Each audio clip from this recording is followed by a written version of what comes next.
Alright, what's up guys? Welcome to another MLB The Show 21 stream here on Twitch. I'm NextJGGen24 and we're back at this superfactoring team build that we're doing for the New York Mets.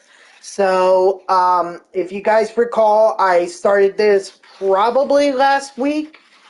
I haven't really had a chance to be able to do too much, but I was able to do a little bit, enough to be able to parallel factor Pete Alonso Home Run Derby 99 overall. So I'm very proud of that.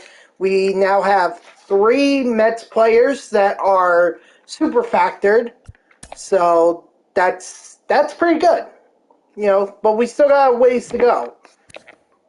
You know, we don't even have a pitcher that's super factored, and DeGrom is going to take a little while. Actually, hold on. What's up, the Beast? How you doing? And then also, let me replace Mike Scott, because I no longer need that anymore. Not much, man. We're just doing the, whoops. We're just doing the Mets team build here. Trying to build up our squad to be super factors. So hopefully we could get close here at some point. Wow, I really thought I was much closer with Jacob deGrom than I am. Okay, whatever. It's what it is. I don't know why I'm looking at Trevor Hoffman. Familia, that's gonna be a long ass time. The important thing to me is that I get the lineup and the rotation of starting pitchers up to super factored. Bullpen is kind of like, meh, whatever. So as you can see, Pete Alonso, Mike Piazza, Dom Smith, they're all super factored. Now we just got to focus on getting the rest of the guys. So what do you say we go ahead and jump right into it? But how's everything, DeBeast? Been a long time. Yo, it's Pete. What's up? I'm doing all right. Well, yeah, that's what I'm doing. That's sort of what I'm doing here, DeBeast, is we're gonna super factor these teams by playing on CPU or doing play versus CPU on rookie, but I'm actually going to Colorado because I want to get a lot of home runs with my guys. But I do agree with you that the playing against the Orioles on rookie certainly is a good way to do it as well. We could also go into ranked seasons and everything, but I really want to. I want to have fun with this. I don't want to, you know, get so flustered at it that it's completely not fun. The center fielder, number 9, Brandon. Batty. Or not Batty, I'm sorry, Nimmo. God damn. So, like I said, 3 out of a possible 9. Pretty good so far.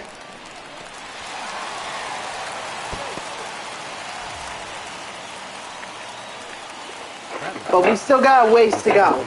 And no guy is closer to being paralleled XP than Jacob deGrom right now. So hopefully I can change that, and maybe some of these guys can end up as parallel 5s a lot sooner than deGrom. But I guess we're gonna see what happens. Good to hear you're doing good. Yeah, man. You know, I feel good too. I was just taking a little rest before I came on here, and I feel rejuvenated. You know, I didn't even realize how long I was sleeping too. Like I was just, you know. Actually, I kind of thought I was sleeping a lot longer because they were. I kept waking up thinking it was like 6:30 or 7. Like I was already, Yeah, it does take a while, but playing against the CPU, having a lot of strikeouts, which is why it's important to play on rookie, is important, or is the best way to superfactor them. You get a lot of strikeouts on rookie, and you can do 9 innings without playing up against someone. That's why I don't want to go online with this. Maybe eventually, like once I get a whole lineup that's super factored, maybe I'll take it online, like for a ranked seasons game or whatever. But for right now, I just want to super factor them.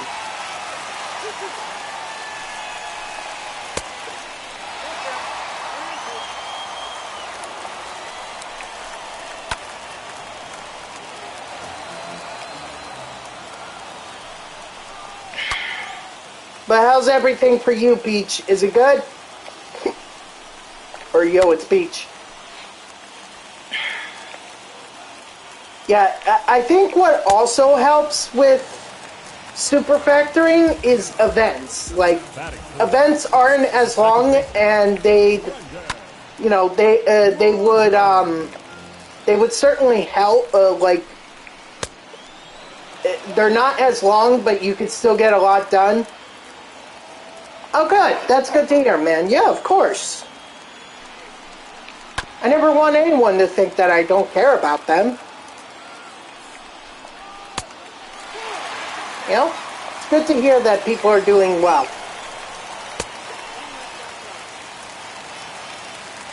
So what's everyone's plans for Thanksgiving, since it's basically like 2 weeks away tomorrow? And by the way, tomorrow is Veterans Day, so thank you to all our service members, current and former, that served our country. But I'll do my Veterans Day tribute tomorrow. Just gonna chill with your family? Okay, that's cool. See, the funny thing is, I have no idea what my family is doing. And I've heard so many different ideas. I've heard we could possibly go to my grandparents' house. We could possibly go up to my sister's and have Thanksgiving with her family, or with her fiance's family. I heard that my other sister and her fiance want to spend Thanksgiving, or want to have their family spend Thanksgiving together. And then, of course, I've heard that my aunt down in South Jersey wants to clean up her stuff and get the Thanksgiving dinner. Either way, it's all very complicated by the fact that I'm working on Thanksgiving, because my company, the company that I work for, requires us to work at least one holiday during the holiday season. So Thanksgiving, Christmas, New Year's, we have to make a choice. And so for this year, because I didn't know what my family's plans were, you know, I was like, okay, let me go work on Thanksgiving, because it's like, if I go in, they're gonna have food there. So if I'm gonna, but that just complicates the matter, because if I'm going into the office, then all those plans to have Thanksgiving are almost scrapped, basically. Like,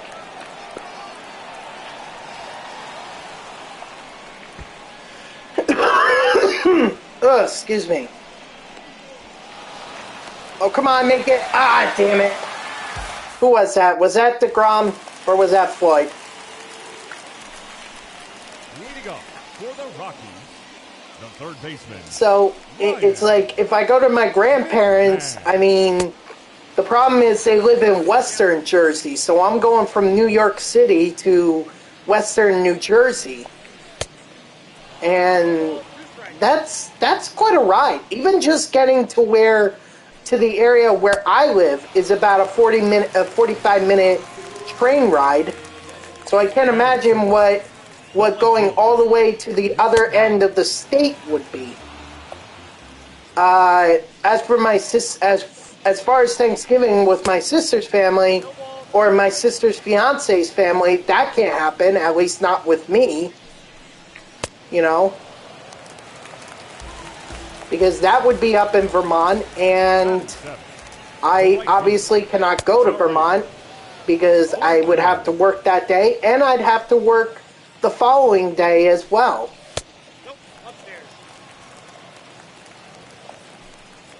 Probably the best option would be for my other sister to do Thanksgiving with my other sister's fiance's family. That would probably be the best option because at least a busman, they don't live too far from where we are. They only live in a couple towns over. And, you know, they can just pick me up at the bus stop, which is only a 30-minute bus ride, and then we could go do that. So that would probably be the easier one to do, but I don't know. Again, no plans have been made. No plans have been made, and it's kind of pissing me off that that's what's happening.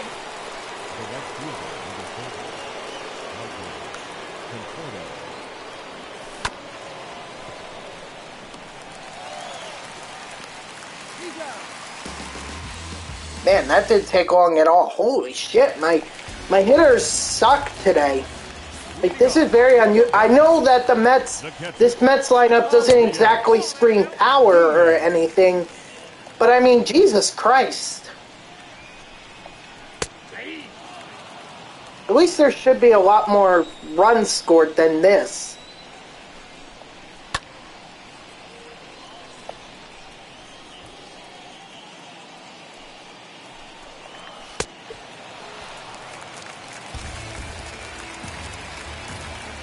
Batting ninth, the pitcher, Austin. Attaboy, DeGrom. Way to strike him out. Strike three, sit down. Sorry for the delay there. I was trying to figure some stuff out on Twitch, and it was a little bit delayed. Strike three, sit down. The center fielder, number 2, Jonathan Piazza.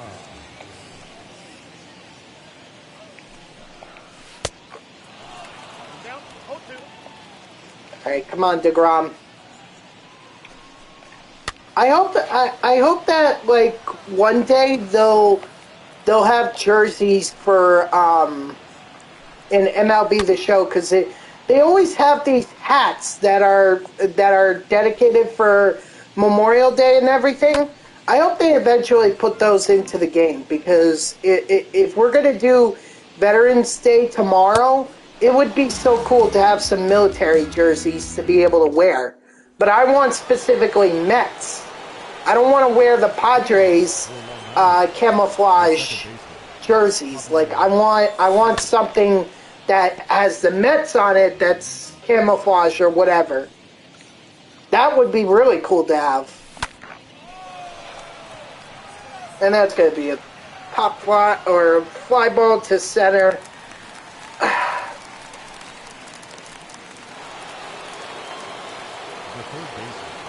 I don't know.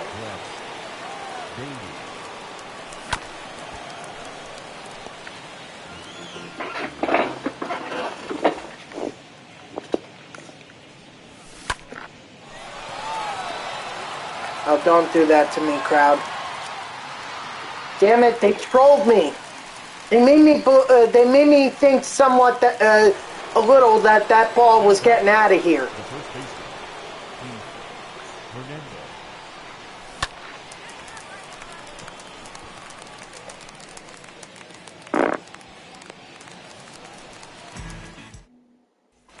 Also, the Rockies' best pitcher is Gomber. I thought it was Germain Marquez or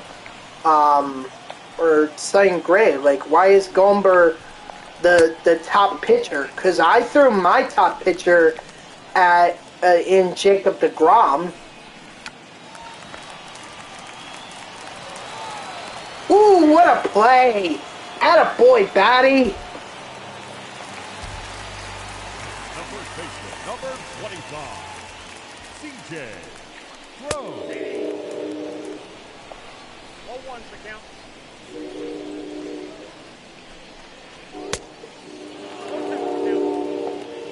It definitely has this feeling that Jacob deGrom is probably going to see the most progress out of all the Mets players. It won't be enough to get him to superfactor, but even if we could just get like 1,000 for today, that would be great. Rogers.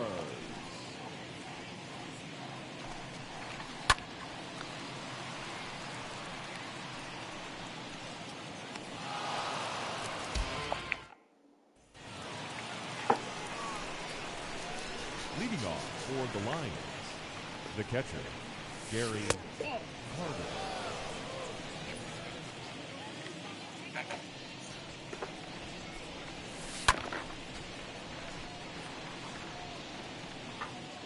All right, come on, Gary. We need to do something here.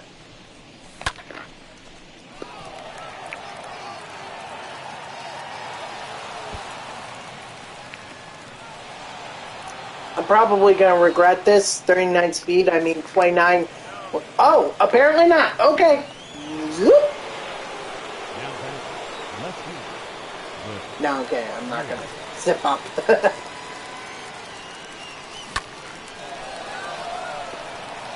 Oh, okay. Apparently, wow.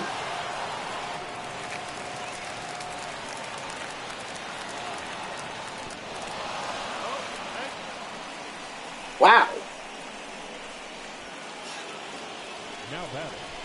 Who was it that, I'm sorry, who was it that scored before Floyd? Carter? Apparently Carter knew that pitch was not going to be caught before I even did.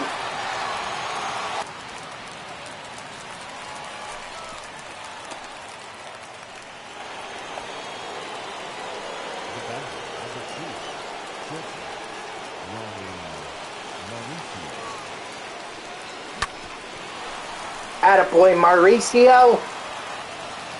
Plus, it's also important to try to, get at least 4 runs. If I could get 4 runs, then I don't have to worry about, is Jacob deGrom going to be able to pitch the final few innings? Because once he gets tired, he starts giving up those runs. And you don't want him to be in for very long if he's going to give up those runs. So at least having 4 makes me confident, not completely, but somewhat confident that deGrom can go the complete game. Leading off for the Rockies, the third baseman, Ryan McMahon.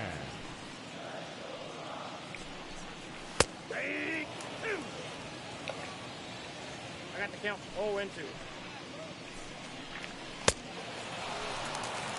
Strike 3, sit down. Now batting, number 9.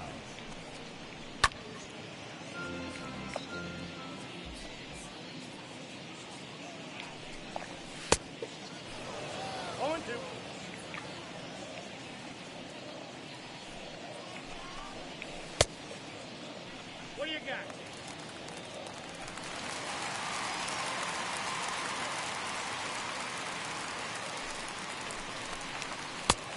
Strike 3, sit down. Let's go. Keep mowing him down, Jacob deGrom. Charlie Blackman.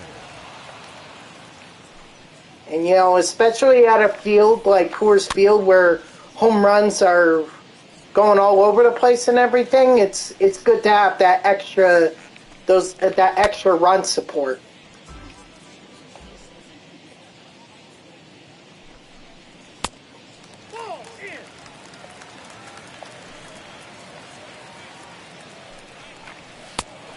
Strike 3, sit down. So what? Actually, also, guys, I don't know if you saw the tweet from MLB The Show 21, but they kind of tweeted out a little while ago. Or, well, not earlier today, but when I say a little while ago, I think it was like last week. They tweeted out a tentative schedule for the next couple weeks. I'm going to see if I can find it here.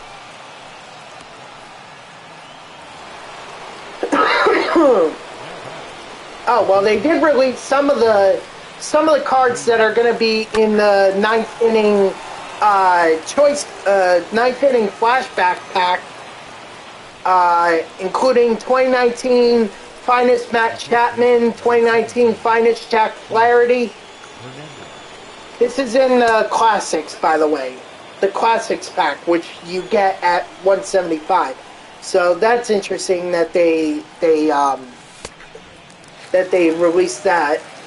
They also gave a clue as to what the next one of the next inning bosses in terms of quirks and everything. They kind of tweeted that out, but I can't figure that out for my life. Yes, okay, so here we go. So they said that November 9th, which was yesterday, that was going to be the new Battle Royale rewards, which they were. That was Corey Kluber and George Foster. Which, and by the way, nice to Gary Carter's a grand slam. Love it. All right, so November 12th.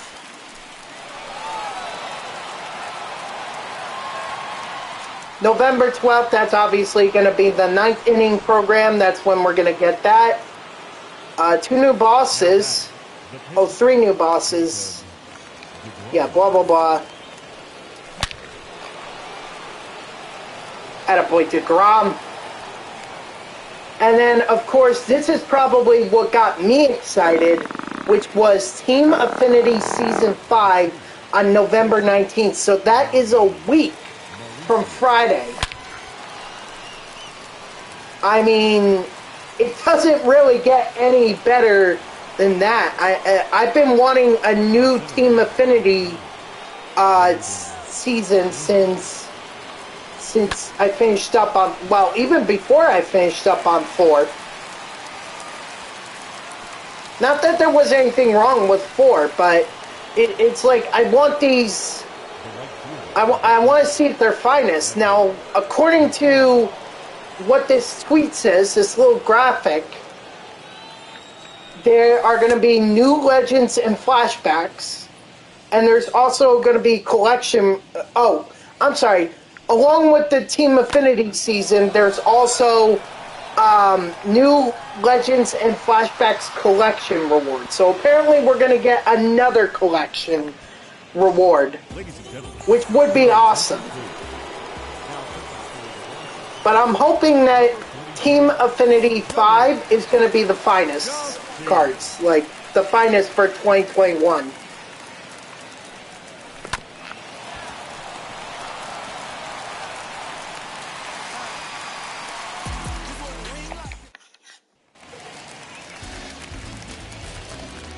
Leading off for the Rockies. So we'll see what happens next Friday. This Friday we still have the ninth inning program, but I think that Team Affinity 5-1 is going to be pretty cool. If it is exactly what I'm expecting it to be, it's going to be a lot of fun. In my heart, Team Affinity 3 to me was probably the best out of all the Team Affinity seasons so far this year. Strike 3, sit down. It's just, they had some really nice cards. Some cards that were just very underrated, yet amazing to have. I love the Trey Turner card. That card batted way better than what the attributes gave it. Count 0-2. Cedric Mullins, the same thing. The center fielder, number 2. And then, of course, out of all of it, we got Ronald Acuna Jr. I haven't been able to get a chance with him, so hopefully I can at some point.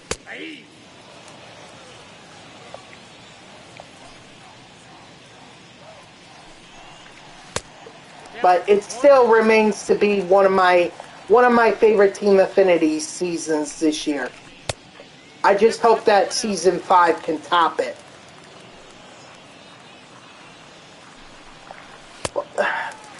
The thing with 4 was that I don't know, it just seemed like it took forever to do 4. Even completing the last one took me months after Team Affinity 4 was even released. Before I actually completed it.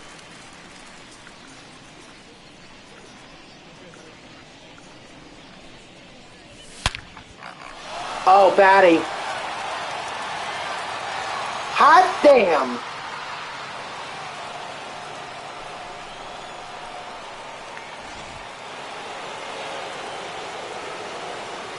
The first baseman, number 17, Hernandez.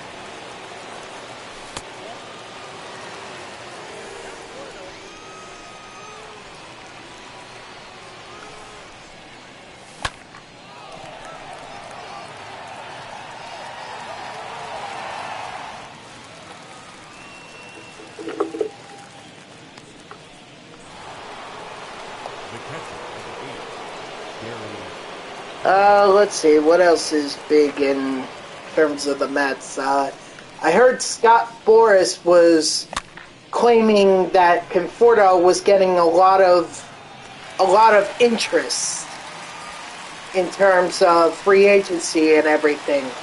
And I mean that I think that's his agent, so I guess that makes sense. You know, you obviously want your agent to make it seem like that there's a lot of interest in you, but I don't know. I'm having a hard time believing that there's a lot of teams. I would believe that there's a few teams, but a lot of teams, it's to me that's kind of a little out there. Now batting, the pitcher, Jacob. And look, I'm not trying to, you know, dispute what, holy shit, Jacob deGrom just hit a home run. Holy shit. Your attention, please. Anyway, I'm sorry. Number 63. You know, I get that an agent's job is supposed to sell his player, but who's he selling him to? Why does he feel like he needs to go out in public and claim that a lot of teams are interested? Why not say a few?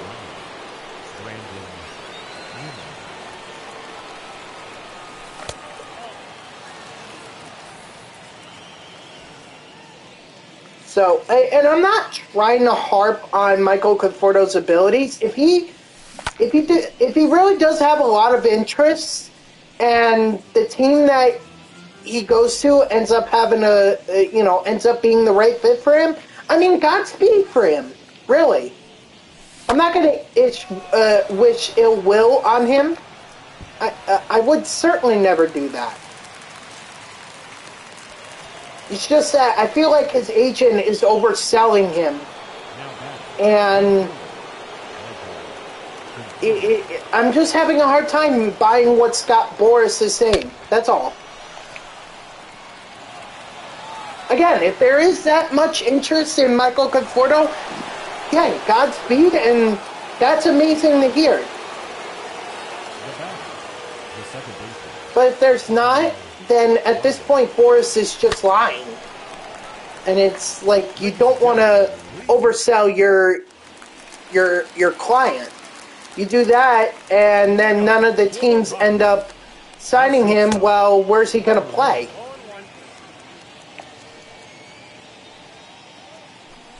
But I suppose that's a better position than being in the Mets' current situation, which is they have no president of baseball operations, they have no GM, and they have no manager.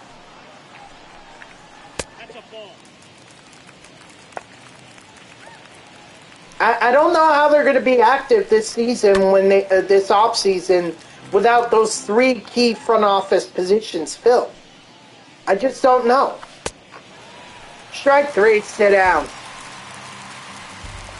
first baseman, number 25, CJ Crow. Hey.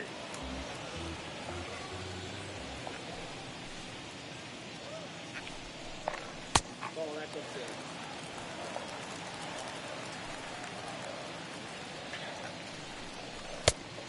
Oh, that's it.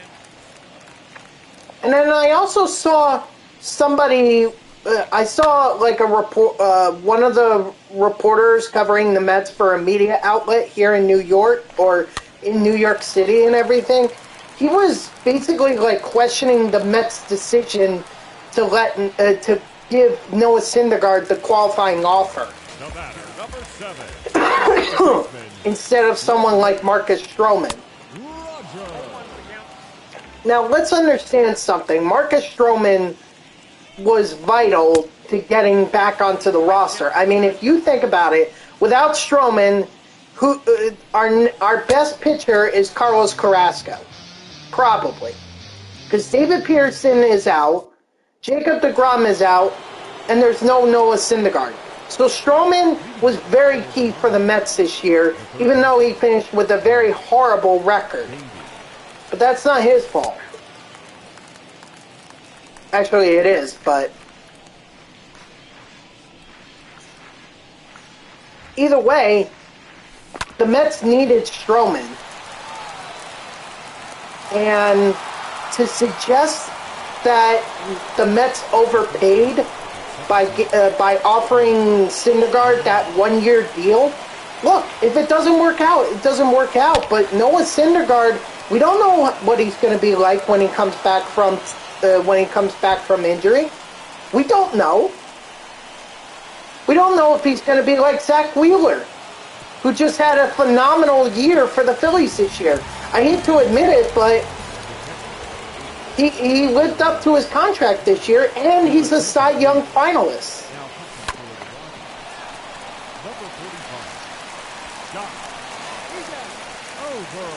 And you certainly don't want to see that happen to Noah Syndergaard. And I mean, Syndergaard hasn't even accepted it. I've only heard sources say, like, people have said that their sources say that Syndergaard is going to accept it. And I certainly hope that that's the case, because I would like to see Syndergaard in a Mets uniform one more year. I don't want 2019 to be the final year that the Mets got something out of him. The batter, the pitcher, Jacob deGrom. So I'm okay with the Mets offering a qualifying offer to Noah Syndergaard.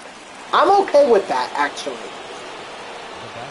I certainly was not okay with it with Michael Conforto, but I was okay with it for Noah Syndergaard.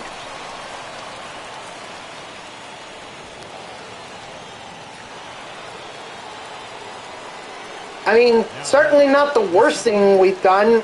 Certainly not the most questionable off-season move so far this year. I mean, did you hear about the team that gave a qualifying offer to that relief pitcher? I think it was the Angels. Angels gave like $18.4 million to a reliever, and that's like, what are you doing? if that reliever, the only way that I could see a reliever being worth $18.4 million a year in that 1 year is if he had a 50-plus save season. If he doesn't have that, I don't know how you justify having that kind of pay for a relief pitcher. Not that relief pitchers don't deserve it. And especially now in this era of baseball, they are so key. Because it's no longer these days where starting pitchers can go 9 innings. They can, but it's very rare.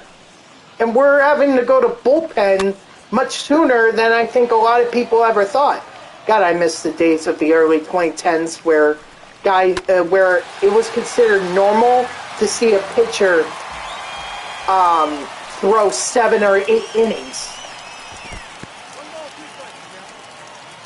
But now it's not the case. And did I say 2010s? I meant 2000s, basically.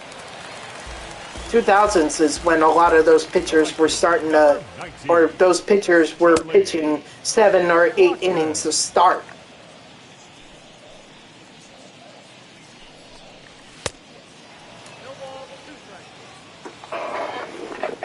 Let me see. What?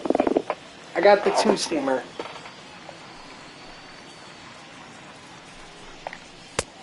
Strike 3, sit down. So I for one am for the Mets giving a qualifying offer to Noah Syndergaard, and I hope he does accept.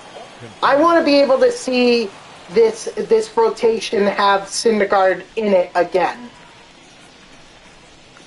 It really is a good rotation on paper if you look at it. Jacob deGrom, the ace.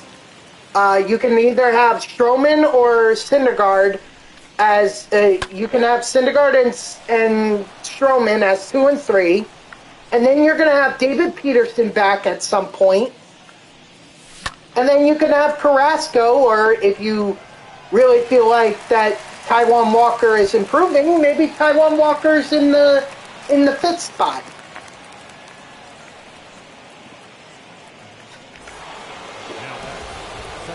But either way, it's a solid lineup. That's why I'm saying, when I hear that the Mets are sending scouts for someone like Justin Verlander, it definitely makes me raise an eyebrow. It's like, why are we focusing on Verlander? I mean, that would be a great signing if we could do it, but is starting pitcher really the biggest need on our team right now? No.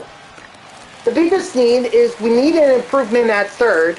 We're going to need an improvement in right field, especially now that we're likely not going to get Conforto back.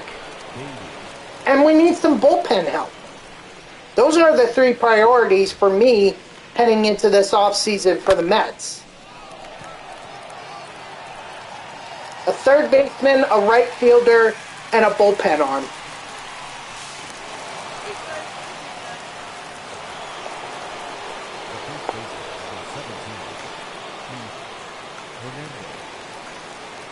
So sending scouts to Justin Verlander's workout, I guess maybe it doesn't mean anything, but definitely, to me, it shows that there's some interest there.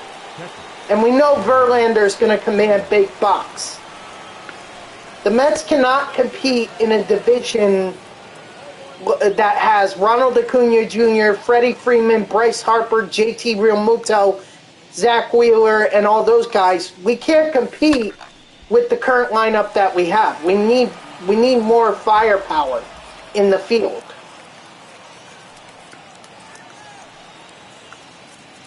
I still say that the Mets need to go after someone like Nick Castellanos or Avisail Garcia. And for third, I don't even think you need to go big. I think you get a couple, a year or 2 out of Kyle Seager, get him for a couple seasons, and then when Brett Baty is ready to be brought up to the majors, he can take over.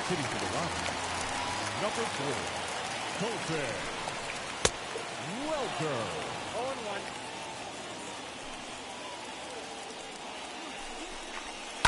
0-1. And I don't think we're going to see Javier Baez get moved to third. I don't even know if the Mets are trying to re-sign him. I mean, I'm still a little hurt over that whole thumbs down thing that he and Francisco Lindor pulled earlier this year.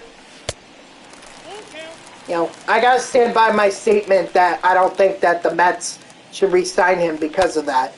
And if they do re-sign him, he better have an MVP type of season.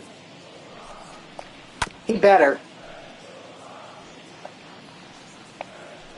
Otherwise, and from what the Mets were trying to promote, it seemed like that since he got to New York, he had some great numbers. But those were for 2 months. The center fielder, number 2. You still got to do a whole season.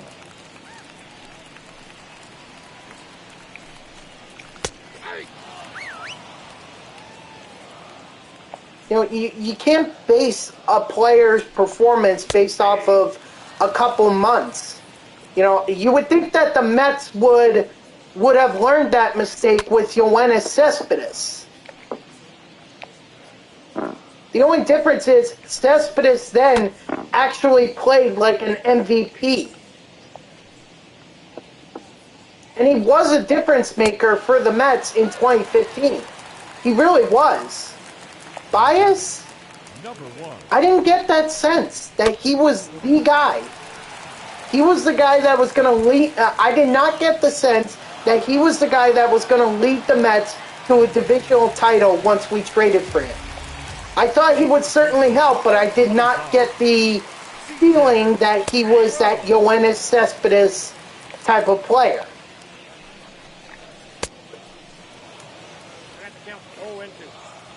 So if the Mets are going to re-sign him, I hope they re-sign him knowing what he can do in a full season and not based on what he did in those final 2 months of the 2021 season.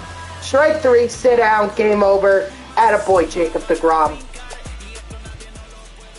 Cliff Floyd having a 5-for-5 game with 2 home runs, a triple. Thank you for joining us here. And then Jacob deGrom having 23 strikeouts. Holy crap.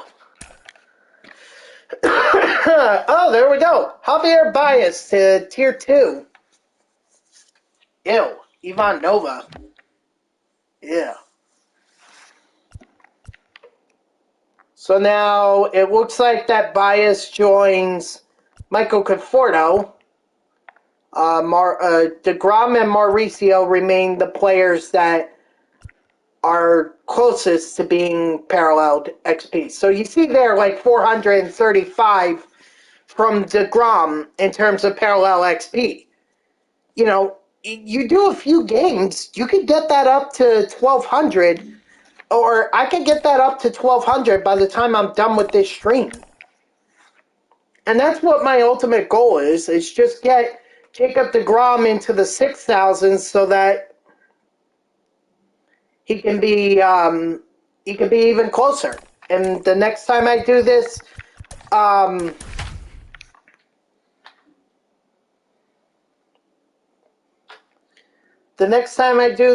superfactoring team build, which will likely be tomorrow, it'll be less than 4,000.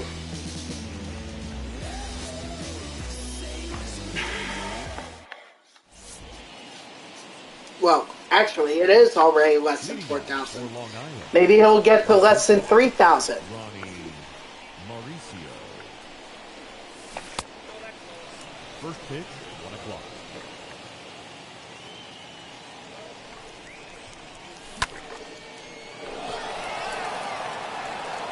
Stay fair, stay fair, stay fair. Hell yeah, let's go. Barely stayed fair, but I'll take it. Batting second, the center fielder, number 9, Brandon Newman.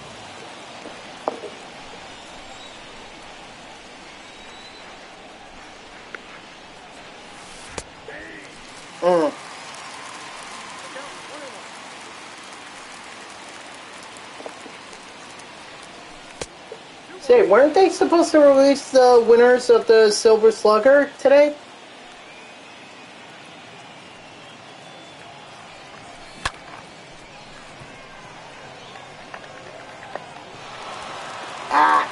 I didn't think that would... I thought that was going to get caught. Batting third, the right fielder, number 30, Michael Conforto. Oh, Michael Conforto. Attaboy.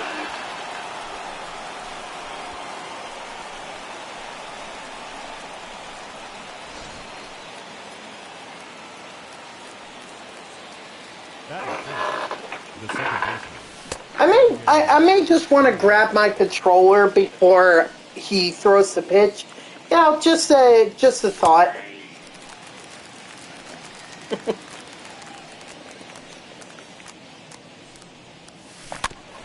Don't really know how I can swing at pitches when I don't hold on to my controller.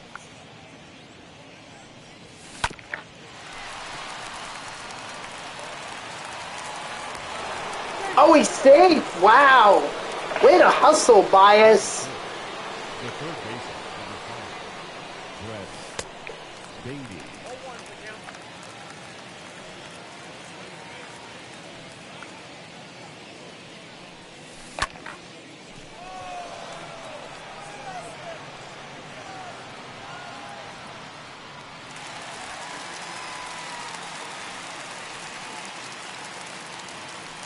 I literally was just looking at this yesterday. Number 17, Keith. So I'm gonna have to go all the way to yesterday to find out what site it was.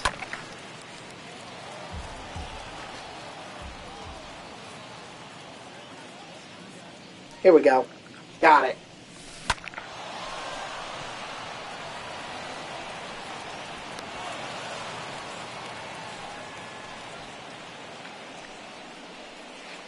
Batting seventh, Let's see. Silver Sluggers.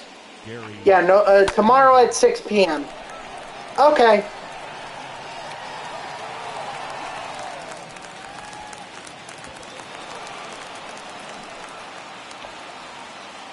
You know, I didn't know. I figured it was tomorrow, but I wasn't completely sure, so now I know.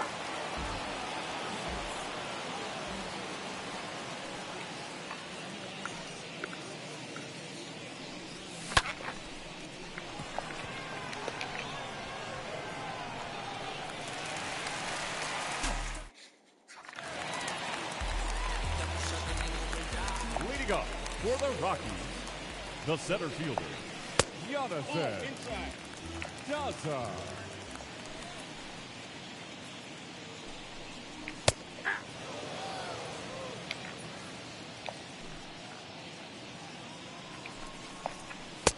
No, inside.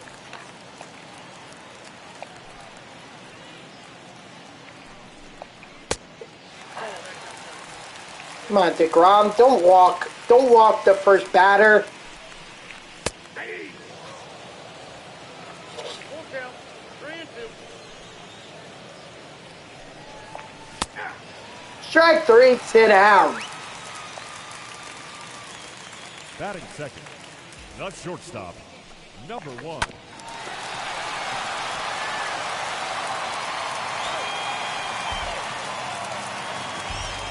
Batting third, the first baseman, C.J.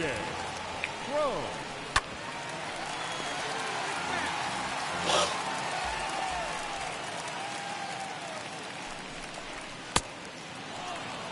No ball, 2 strikes. Yeah, this is usually the... Oh, so you guys, yesterday I was talking about the Hofstra Pride men's basketball team, since that's my, the Hofstra University is my alma mater. So, and our big sport is basketball. And yesterday, or last night, the Pride went up against number 15 University of Houston. And they actually did better than I thought they were going to do. I thought they were going to get blown out. Holy shit, they had a double-digit lead in the second half. Now, yes, Houston ended up coming back and tying the game, forcing it into overtime, and that's where Houston finally took the game. But still, like, to have that kind of a performance against 15th ranked, the 15th ranked team in the nation is incredible. So I hope that Speedy Claxton and the Hofstra Pride take pride in the fact that they were close. Take pride in the fact that they were close against a very quality team, a team that went to the NCAA tournament. You know, I really do hope that they take a lot of pride in the fact that they had a double-digit lead on them. It just goes to show you guys, you can't ever count out these mid-major schools. Now, yes, obviously I'm biased towards Hofstra because that's my alma mater.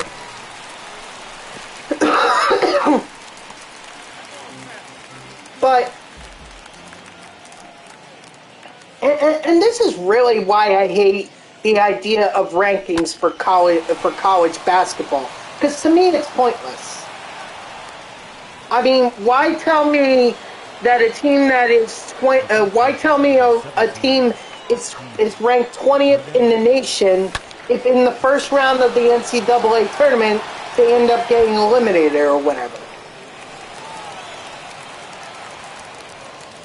You know, and not to mention, it makes it, the rankings are just not as clear as it would be with college football. At least with college football, it's a little understandable. You know, if you're undefeated, you're going to be a top-ranked team.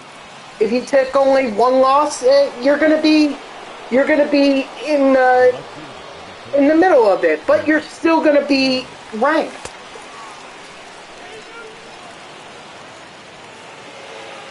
College basketball, it's like a team could take seven or eight losses and be considered a top team. And I don't understand that. I'm sorry. To me, it's not easy to understand. It's pointless, and we shouldn't even be doing it. Because the NCAA tournament is a whole different season. It's pointless to tell me that, like I gave with the example, you know, it's pointless to tell me that a team is ranked 20th in the nation if they end up getting bounced out of the first round of the NCAA tournament by a mid-major school. Batting fifth, the third baseman, Ryan McMahon.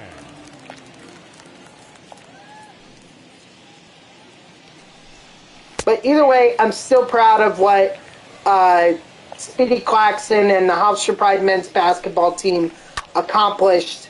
I really do hope that they have more like that in store for this season. You know, the Pride need to get back to need to go to the NCAA tournament. They need to avenge their 2015 their 2020 championship or conference championship. And also, we kind of need it. It's like our soccer teams and our volleyball team and our softball and lacrosse teams, like, they do better. They win more championships than our basketball team has. And then, of course, the women's, because I can't forget about the women here. They're starting their season against the University of Albany, so best of luck to them tonight. I don't know, have they gotten started? I feel like they should get started. They should have gotten started.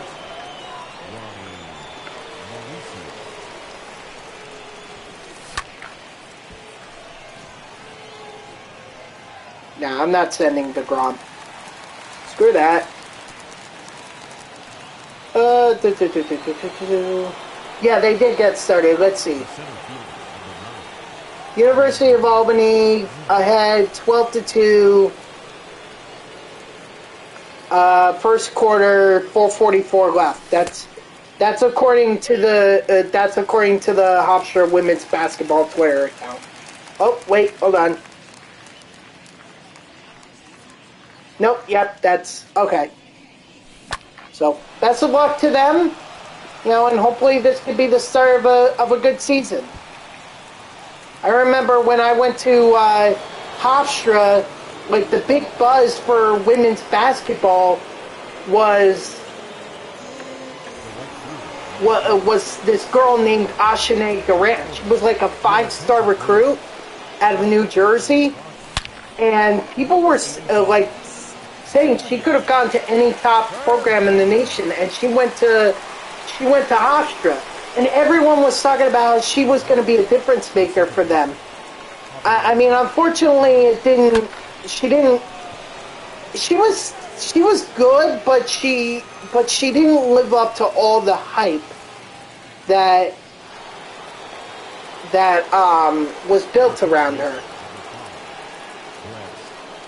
So I really don't know what happened. I truly did thought that the women's basketball team would have a lot of success when I was there, but they really didn't. They made early exits out of the conference tournament and everything, and that's definitely something you don't want to see.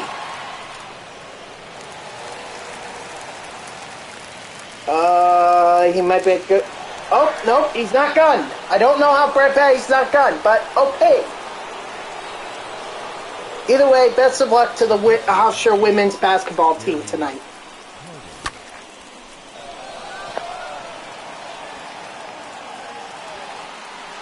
And Gary Carter's going deep again tonight. Your attention, please. Now, number 43, Yoli. Attaboy Conforto. Good. This is the offense that I wanted to see from this team in the last game. I just wanted to see it a lot sooner than the last game, because by the time we got to the 5th inning, there was only 2 runs. And I was legitimately thinking that DeGrom wasn't going to be able to go the entire game. So it's good to see that the offense here is bouncing back, and we're taking a commanding lead early on in this game.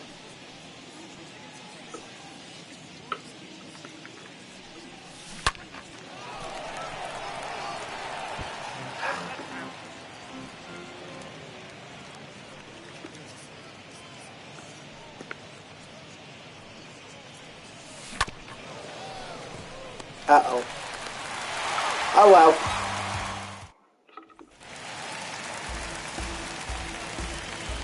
Leading off for the Rockies, the right fielder, Charlie. All right, come on, DeGrom. Blackman.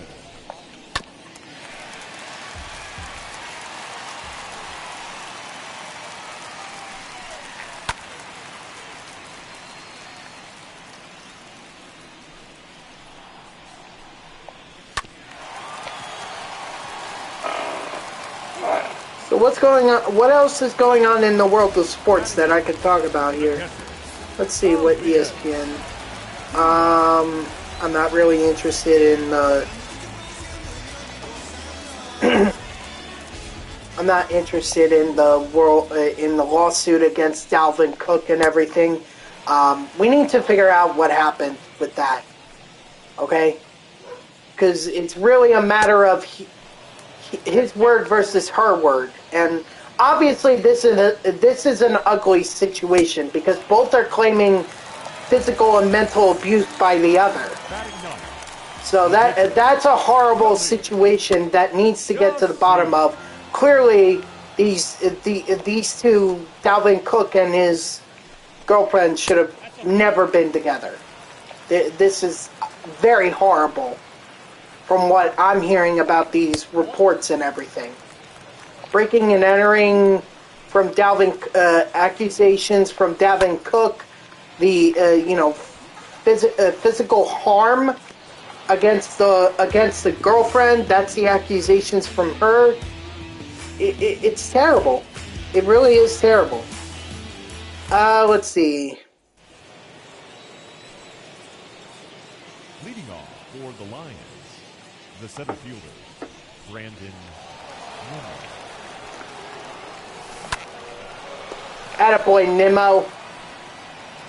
Maybe there's something with the Mets. Something else that I could talk about with them. Because I feel like I'm not really...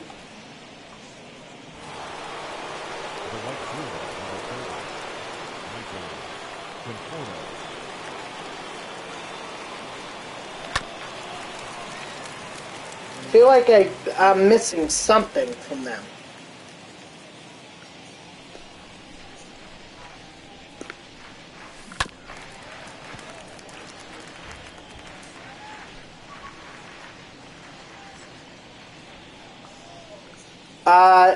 Speaking of Brett Batty, apparently he's going to represent the Mets in the 2021 MLB Arizona Fall League Fall Stars game. Oh boy. Not disappointment in Brett Batty, just that the Fall Stars game. Like, really?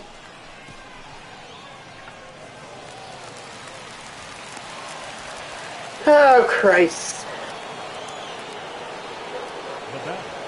Is this a thing? No, don't care.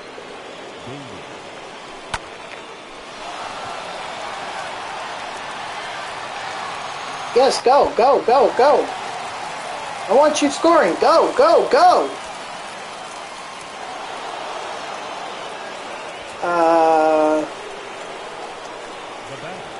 The first baseman, Hernandez.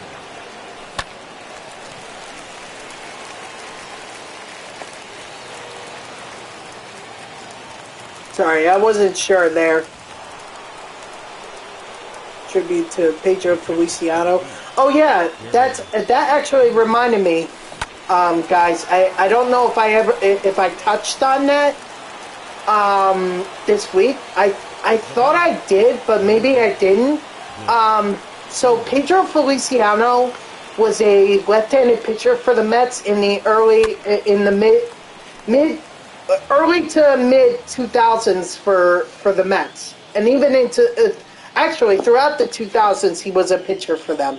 He was a reliever, a lefty out of the bullpen, or I'm sorry, the arm barn, whatever that cancel culture wants to call instead of the bullpen.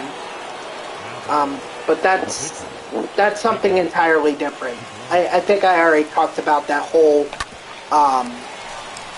bullpen versus armbar bullshit. But either way, so Pedro Feliciano, I remember him. I wouldn't say he was a top left-handed reliever, but at the time I think he was one of the very few left-handed relievers that the Mets had. So that's probably why I remember him, because he was a pitcher that was a southpaw in the bullpen for the Mets when they didn't have a lot of. Either way, he died earlier this week, and of course my condolences out to the Feliciano family as well as the Mets family for this tragic news and everything. I don't know how he died. I haven't really gotten a chance to be able to take a look at it. But again, he was part of that team, and I remember it. Or I remember him. Strike three, sit down. So, just my little tribute to Pedro Feliciano. You know, rest in peace and everything. I know it seems like a very weak-ass tribute, but there's really not a whole lot to talk about with Feliciano other than he was a left-handed reliever for the Mets in the 2000s. That's basically what I remember. I think after his stint with the Mets, he went on to the Phillies, but I don't recall him having that remarkable of a season or career with them.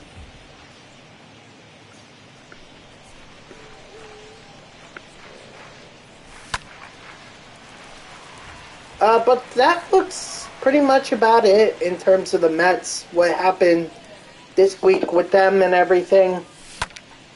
It reflected on DeGrom winning the Cy Young Award.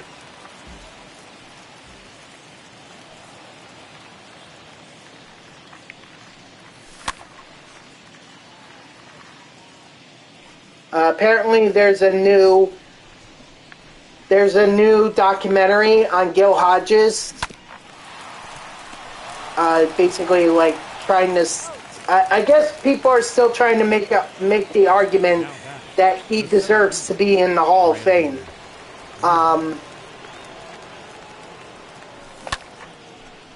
Of course, as a Mets fan, I want to see as many Mets players get into the Hall of Fame. I know we have Mike Piazza. We obviously have Tom Seaver.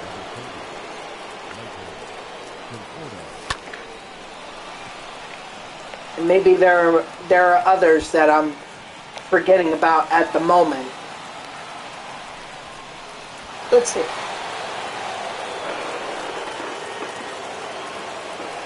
Hold on, let me pause the game here. How many MLB Hall of Famers played for the Mets? 16 players made stops in Queens. All right, let's take a look. Yeah, obviously Mike Piazza, Roberto Alomar. That's right, Roberto. But he didn't really go in as a Met though. I think he went in as a Toronto Blue Jay. I'm not sure, but Richie Ashburn as well. I didn't know that Richie actually played for the Mets. They say he was an original Met. So, 1962. Yeah, Yogi Berra, of course, manager for the Mets. 1973. Gary Carter, right, the kid. Tom Glavine, yep, Tom Glavine. Ricky Henderson really played for the Mets? Holy shit. Oh yeah, here it is. 1999 and 2000.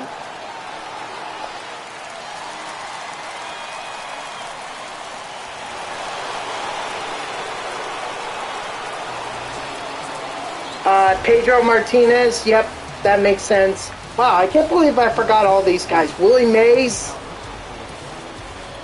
Eddie Murray joined the Mets prior to the 1992 season.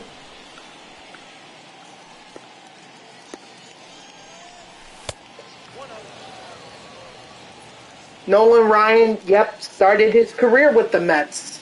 1965.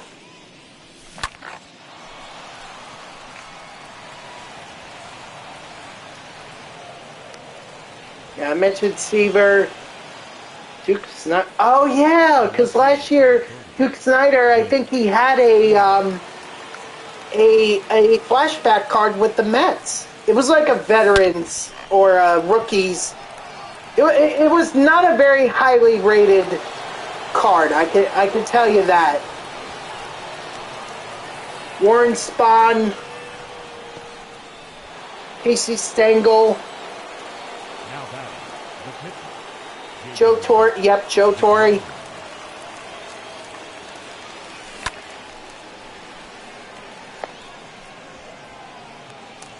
Mike Piazza, yeah, I mentioned him. Blah, blah, blah, blah, blah. Yeah. Okay, wow, there was a lot more than I had thought. Wow, and some of them should have been really obvious, and I'm kind of mad at myself that I didn't remember those. Guys like Pedro, but I guess what I was really talking about was like people who went in as Mets. You know, Seaver and Piazza did that. I don't think Torrey did that, nor did Willie Mays, or Number 24, Ryan Richie Ashburn, Man. or Roberto Alomar.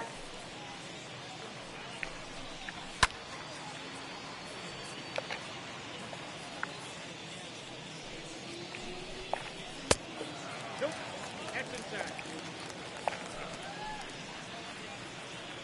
So while, yes, 16 players did play for the Mets that ended up going to the Hall of Fame, Number 9, did they go? Did all of them go in as Mets? My answer is no. If anything, I think Seaver and Piazza are probably the only ones that went in as Mets.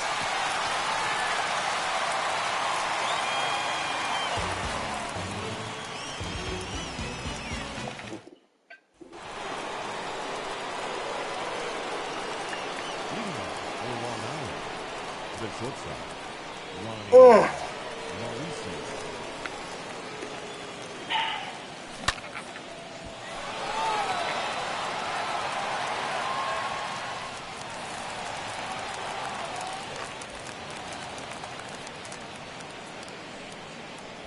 Yeah, this is also an interesting one. Which Brandon team has the most Hall of Famers? And no one's surprised it's the New York Yankees with 27.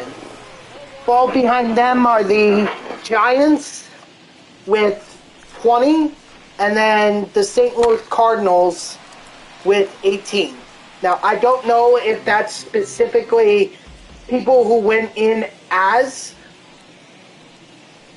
part of those teams, or if they just went in as, you know, or if they went in and were on the teams at some point. Oh, okay. Yeah, looking at this list, yeah, it seems like that they went with, they're basing this off of players who went in as those expected teams, because the Mets, I was mentioning the two being Piazza and Seaver, and this list here that I found from the Baseball Almanac is listing with them with the Mets as two. So that obviously being Seaver and Piazza.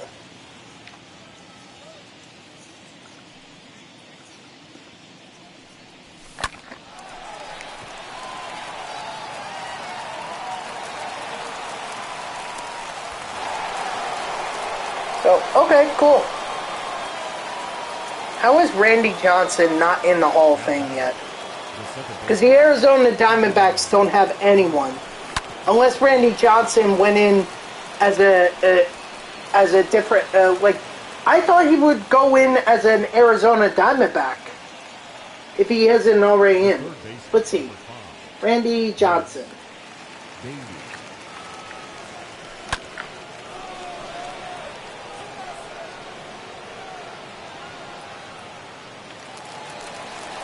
Yeah, he is in the Hall of Fame.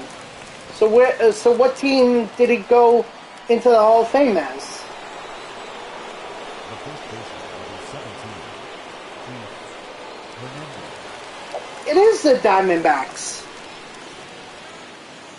Or wait, they...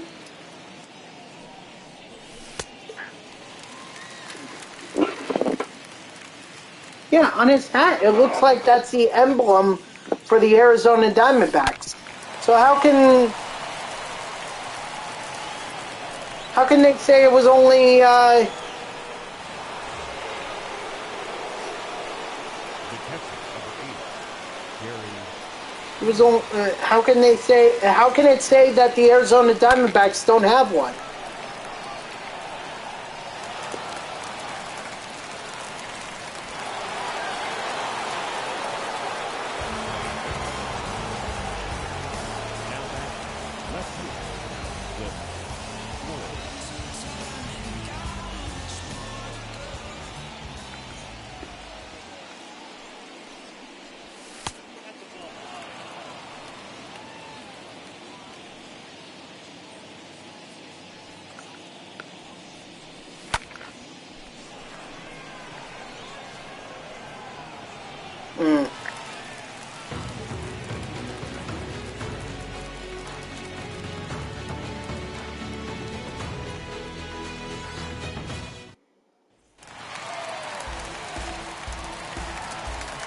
Leading off for the Rockies, the right fielder, Charlie Blackman. Strike. I don't know why I did that. Maybe. Oh, that's off the plate. Hold on. Hold on. Hold on.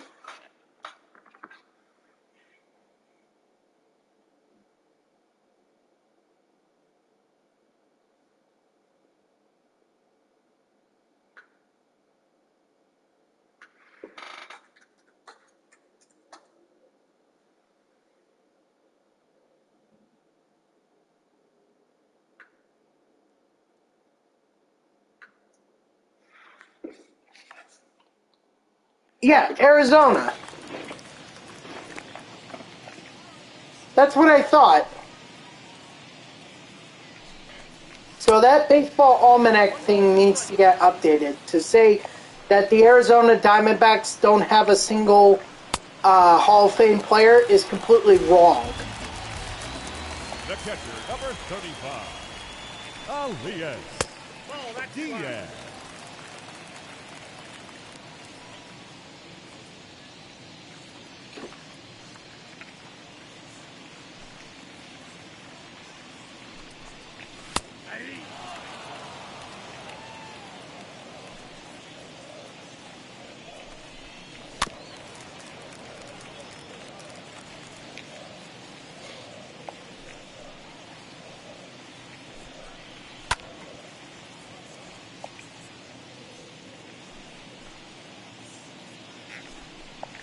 Oh, that's upstairs. Come on, DeGrom. Let's get this guy. Your attention, please. Pinch hitting for the Rockies, number 15, Rival Tapia.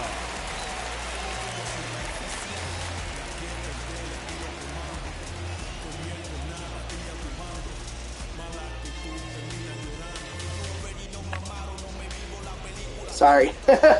I'm so distracted by this because this is like ridiculous.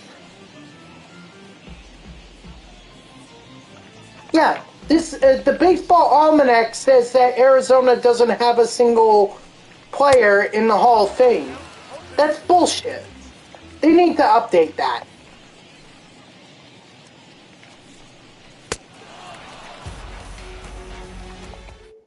Ladies and gentlemen, your attention, please. Now, number 52. And the Washington oh God. I get why they would say none for the Washington Nationals but that shouldn't, like, take away from Gary Carter and Vladimir Guerrero Jr., or, I'm sorry, not Jr., Senior. Like, what the fuck are they thinking? Seriously. This is a very, very confusing list.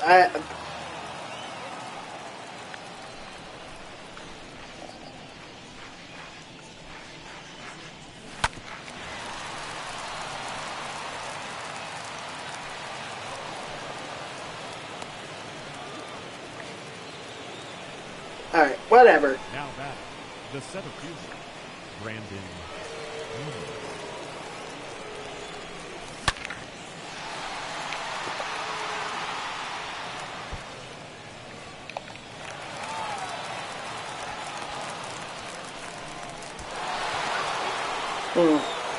Maybe I should have sent Nimmo to third. Whatever. We'll take a double.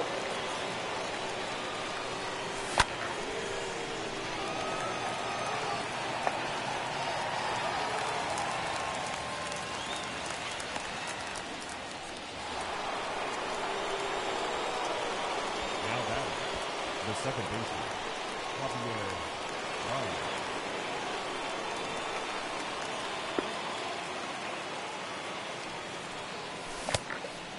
Wait, what is Scott Boras saying now?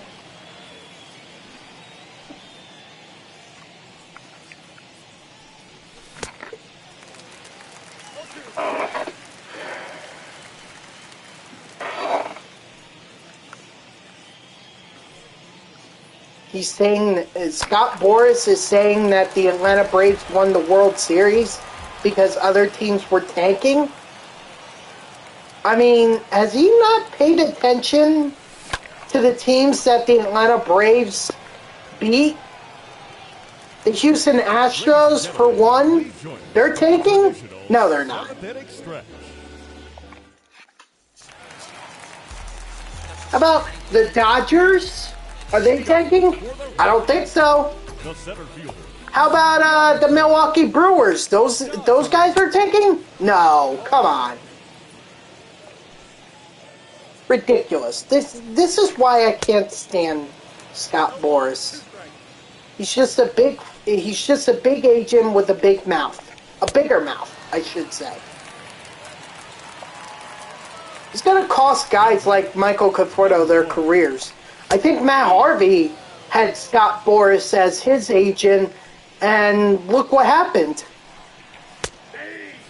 I mean, maybe Harvey wasn't going to be wasn't going to be good regardless of whoever his agent was going to be. But I mean, Jesus Christ, this guy runs his mouth. He needs to shut up. The Braves beat the Astros, they beat the Brewers, they beat the Dodgers. I may not like the Atlanta Braves winning the World Series, but I will be damned if anyone is to say that the Braves had it easy to their World Series run this year. No, they lost Ronald Acuna Jr. this year. Okay? They were without one of their top players, and yet they went out to the trade deadline, they made the right moves, and they got the players they needed in order to make that World Series run. So, Boris, shut your mouth. Don't ever suggest that a team won a World Series because all the other teams were because a lot of the other teams were tanking.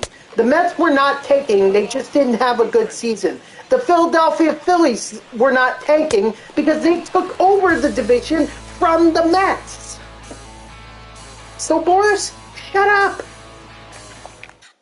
You are a cancer.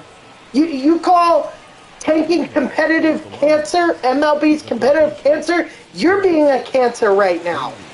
So shut up.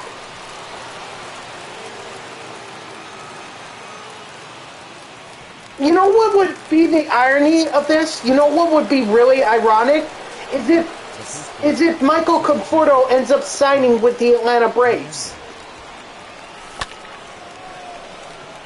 He's this guy saying that the Braves won the World Series because other teams were tanking, and his client wants to go to Atlanta. That would be some real irony. I don't know if it would happen, but like, what I'm saying is that Boris needs to shut his mouth. He really does. The Braves did not have it easy, and I'm willing to say that as a Mets fan.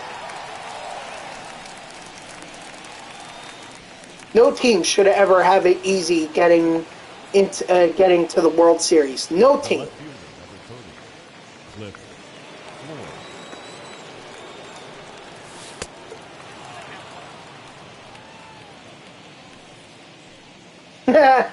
Look at that difference there. Left on base, 11.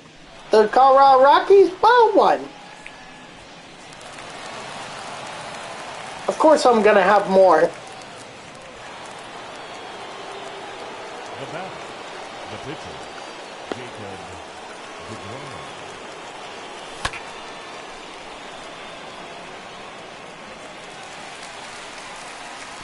And you can't tell me someone like the Colorado Rockies had a hand in getting the Atlanta Braves. Like, that's just ridiculous. I'm sorry, but that is so ridiculous.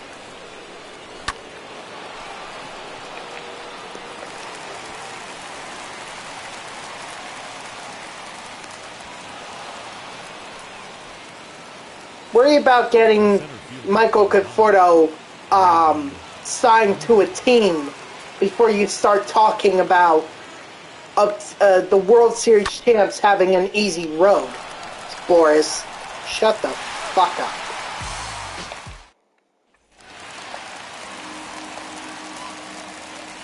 Pickup for the Rockies, the third baseman, Ryan.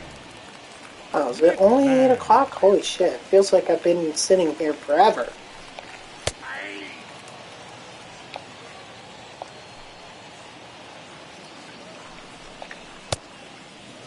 Count is 1 and 2.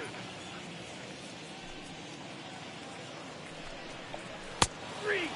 Strike 3, sit down. Let's see, what else is there? Now batting, number 9. OBJ considering Chiefs, Packers, Saints. Okay, well, until... I know Odell Beckham Jr. wants to go to a team that's competitive. So, Chiefs, aren't they having a subpar year? Like, isn't Patrick Mahomes really struggling this year?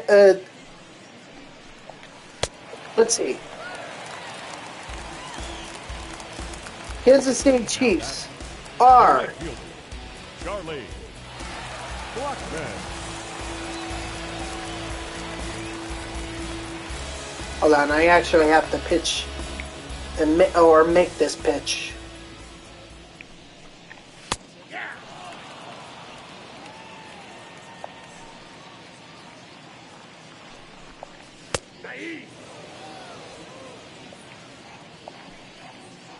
Well, make these pitches. Nah. Alright, let's see. So right now they are 5-4. Okay, so yeah, that's still a winning record, but that's definitely not characteristic. That's definitely not like the Chiefs. Number 29, Robert Stevenson.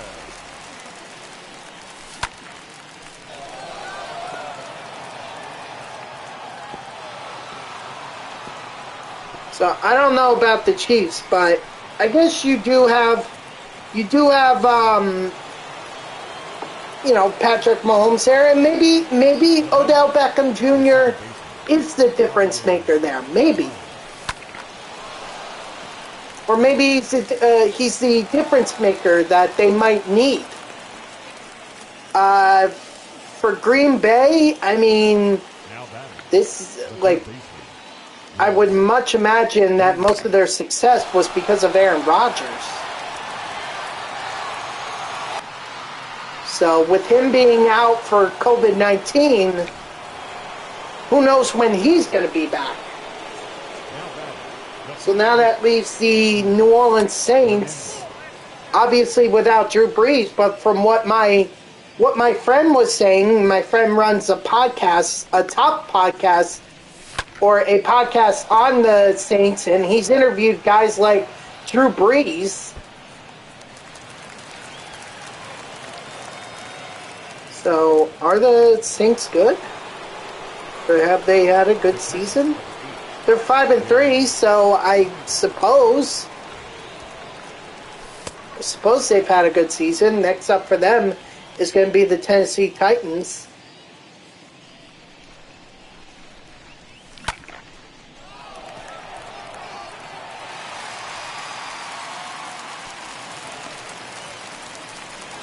I guess that wouldn't be a bad option.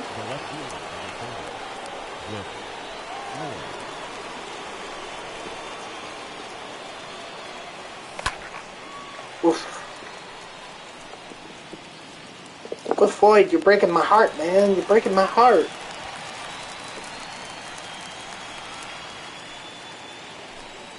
Yeah. You know, honestly, like I'm in that camp where. I'm just going to say it. OBJ is overrated. I mean, he was great when he was with the Giants, but he was overrated. And his tenure in Cleveland, I think, proved that. He was just overrated. Now I don't know if he's a top receiver. He's definitely one of the more recognizable receiver names. Like, I could tell you who OBJ is. I just don't know if I can tell you he's good or not. I'm inclined to think he's not good. Because I mentioned that I thought he was overrated. Count 1 and 2.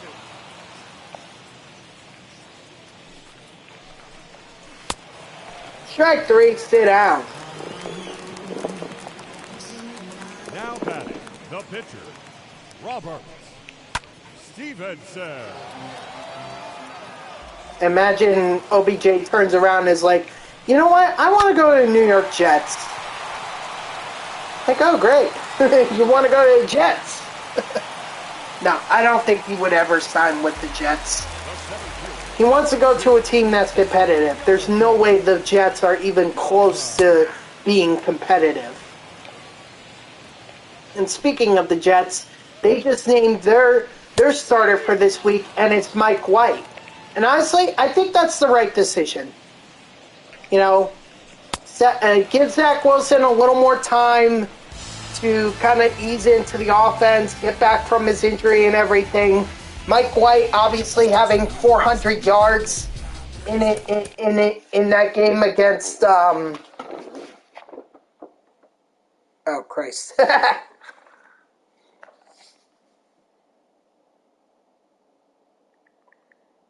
He had that 400-yard game against the Cincinnati Bengals.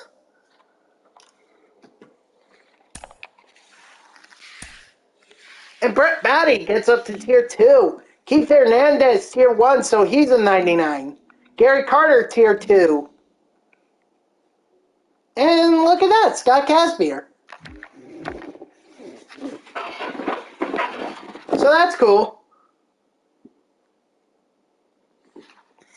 Ooh, another 400 XP game from Jacob deGrom, and I could get under 3,000.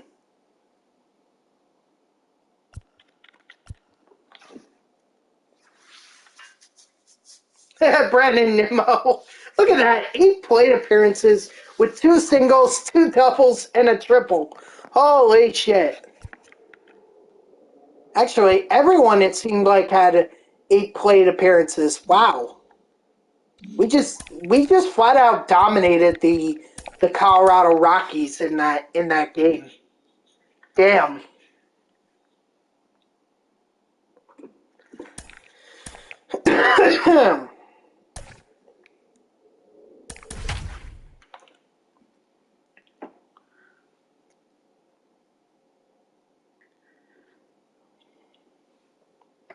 I'd like to see, you know what? I'd like to see ESPN provide an op-ed section where people could go and they can like read some top op-eds that these writers are writing. I think they call it ESPN Plus, but I'm not subscribing to that. What, just to read an article from analysts or whatever? No?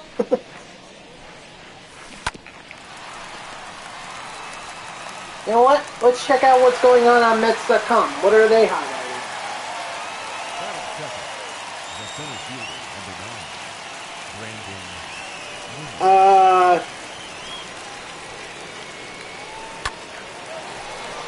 I mean, this is really PR.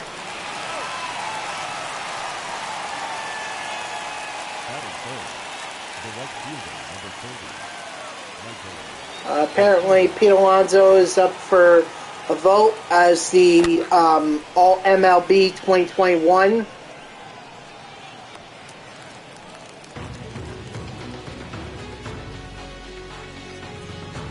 Ooh, let's see what the top 30 prospects for the New York Mets were for this season. They say they're saying the top prospect for the Mets is Francisco Alvarez.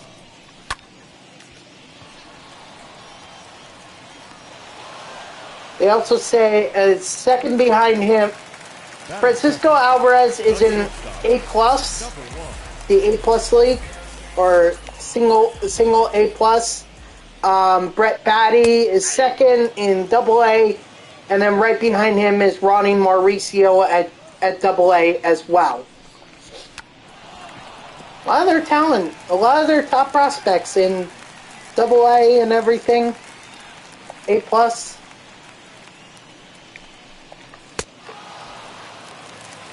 Then you have Matt Allen and JT Ginn as the first two pitchers. Mark Vientos looks like he's the first AAA prospect, or the top AAA prospect on the Mets list.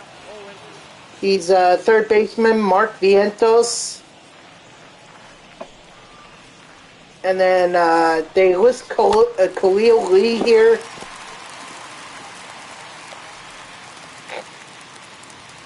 Honestly, like, I think Khalil Lee needs more time down in the minors. I really do think that he needs a little more time. Let's see.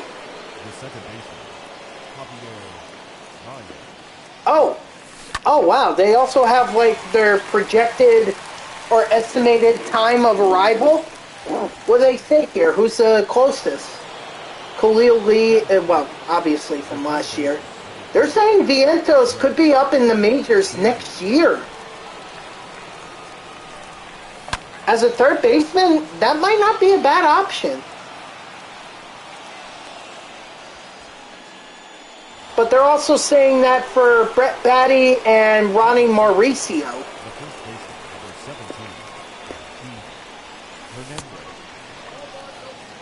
I wish they would have their stats here, because then you can compare the stats of Batty and Vientos, and then you can really kind of see, like, who would be more in line to get that position, or to get the call up. We know the Mets need a third baseman, and if they're saying that Batty and Vientos could be up in the majors next year, then I'd like to see what their stats are, so that I can compare them. Mauricio, I hate to see it, but I don't know if he's going to be up at the majors next year. Unfortunately, he's in a position that's very... It's being guarded right now by Francisco Lindor. Now, that isn't to say that if Lindor struggles, then Mauricio shouldn't get a chance. He should. But am I expecting that to happen this year or this upcoming season? Not really. Wait, hold on. Wait, hold the phone. They're saying here that Batty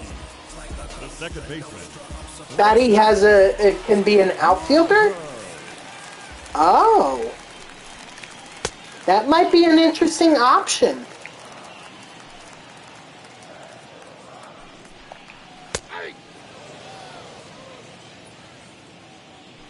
And again, this is all the Mets' top prospects for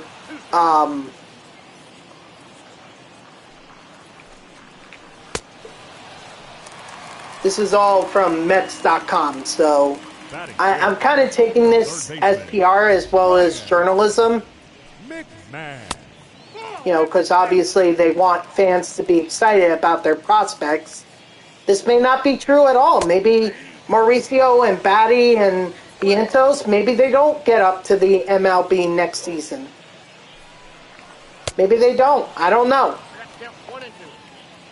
But they definitely are in positions that the Mets need to fill, and who knows, maybe you use spring training as a way to be able to tell whether it's Batty or Vientos that could get the call up.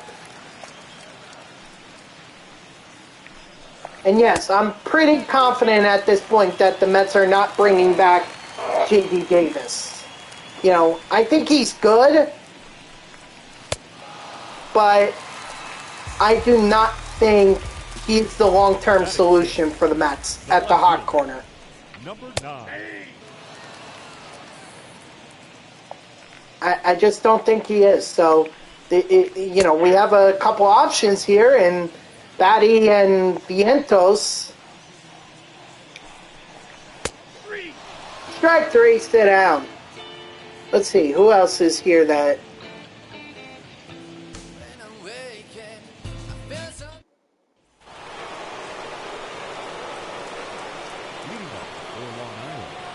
The pitcher. Says Spooky.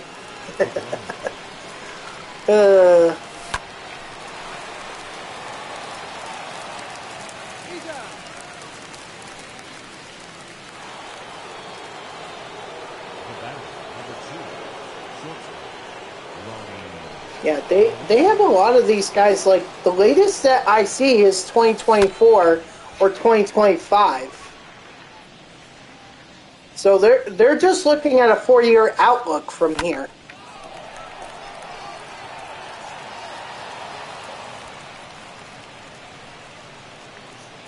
I don't know, but it'll definitely be interesting to... How about... Here we go, stats. Yeah, let's check out stats.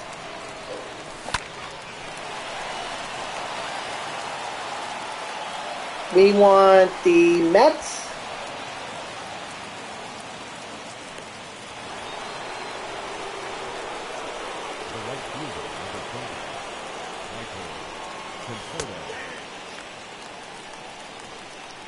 No, I don't want...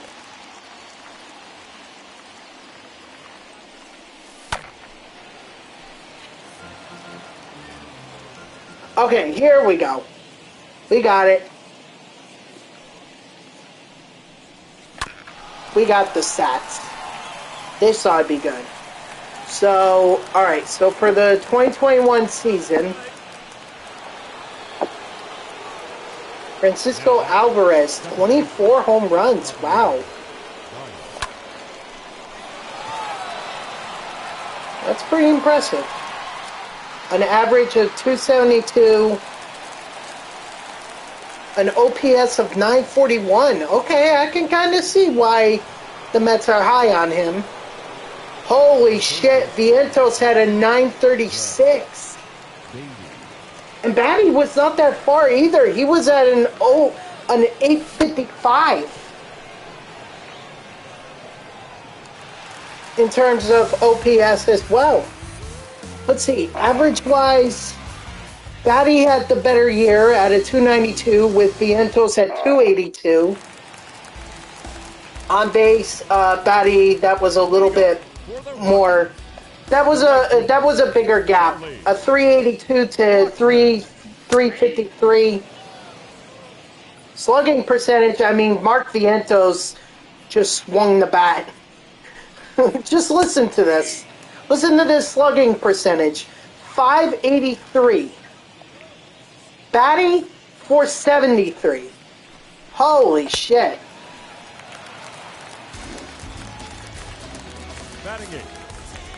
Now, Batty only had 12 home runs on the year, while Vientos had 25.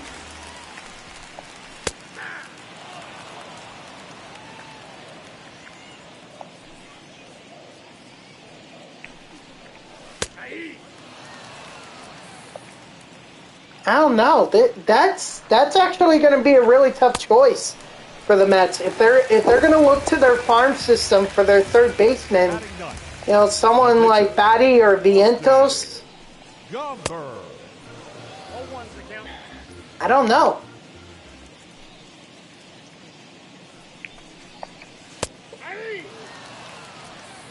I guess it really depends on how they would do in spring training. I say invite them both to spring training and then have them both hit, and do the comparison there. If you're gonna do it, if the Mets are not gonna go through free agency to find their third baseman, then I say let it be open season between Brett Batty and Mark Vientos. My God, guys. I did not think I was going to be talking about the Mets prospects. I mean, the thing I like with Batty is at least he bats lefty. You know, the Mets already have someone who can bat righty, or they have quite a few guys that can bat righty. But then again, you know, they do also have guys who can bat lefty as well. I'm not knocking that. But I'm saying that if you wanna make up for losing Conforto, maybe Batty's your choice. But really, this is a very interesting matchup. I would definitely give Vientos and Batty an invite to spring training. 1 ball, 1 strike.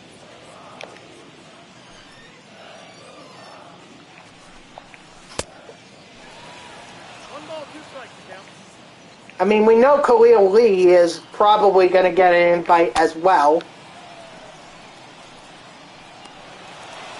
So maybe he replaces Michael Conforto. He did have that game against the Miami Marlins where he came up clutch. There's no knocking him against that. You just wish he would be a little more consistent. That's all. The first baseman, number 25, DJ Rose. And if the Mets are not going to be like competing for a divisional title, like if they determine that it's not worth it to go after Ronald Acuna Jr. and Freddie Freeman and the Atlanta Braves or Bryce Harper, JT Realmuto, and the Philadelphia Phillies, then maybe then that's another reason to look inward. Look at your farm system for third base. The pitcher, Jacob. You know, why spend money on a big name free agent when you can get someone like Brett Batty or Mark Vientos up to the major leagues, give them experience, and see what you got. Now batting, Mauricio.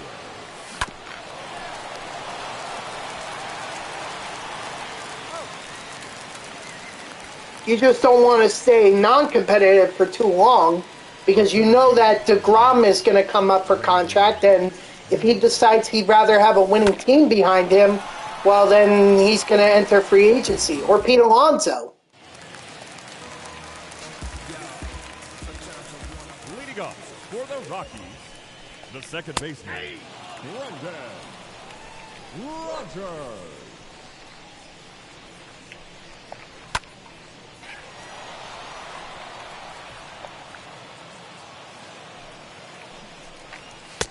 Strike 3, sit down.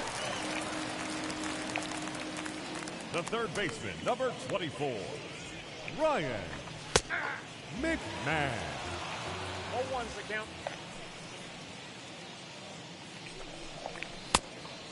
No balls, 2 strikes.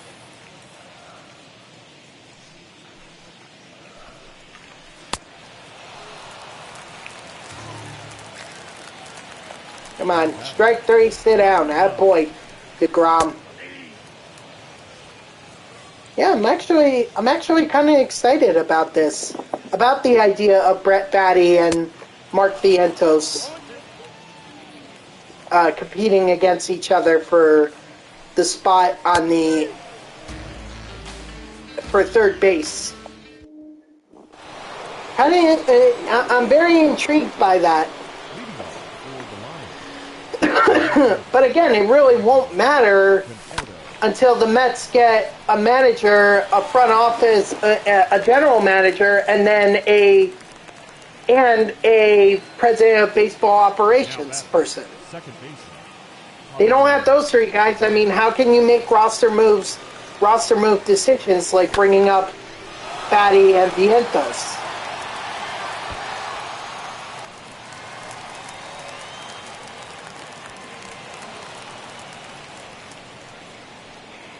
The third baseman, number 5, Brett Brady. Your attention, please. Now pitching for the Rockies, number 51, Brett Brady. Who smacked that ball? That was Batty? Holy shit. Squared that one up. Unfortunately, just didn't get enough underneath it to be able to drive it out of the park. Otherwise, that would have been a no-doubter.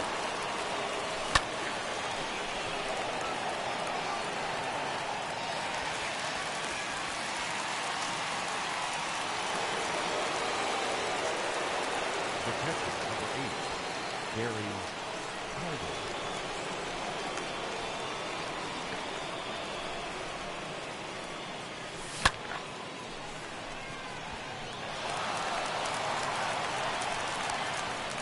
Beat it, Batty, beat it.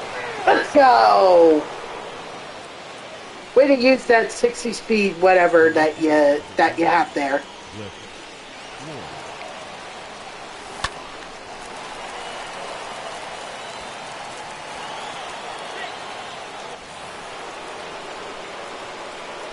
The batter, the pitcher, Jacob DeGrom.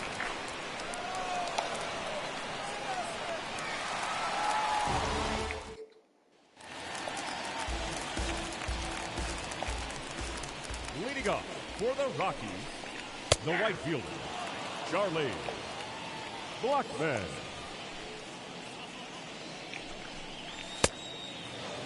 Count 0-2.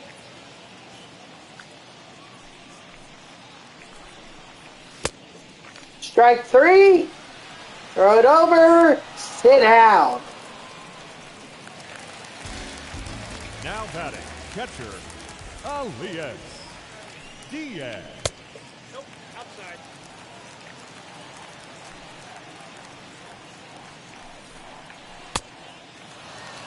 I got a ball, 1 strike.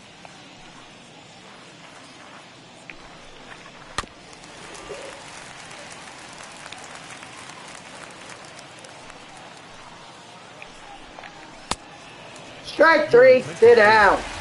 Pinch hitting for the Rockies, number 15, fly ball, Tapia. Wow. It's really incredible when you look at these prospects and all their stats and everything. This is why I love the idea of building up a team from talent that you develop yourself. I love this. I love that idea because it shows that you're willing to put in the time and effort to make players' careers, and I think it really shows a sense of loyalty to those players. And in turn, I think those players would show a sense of loyalty to the team.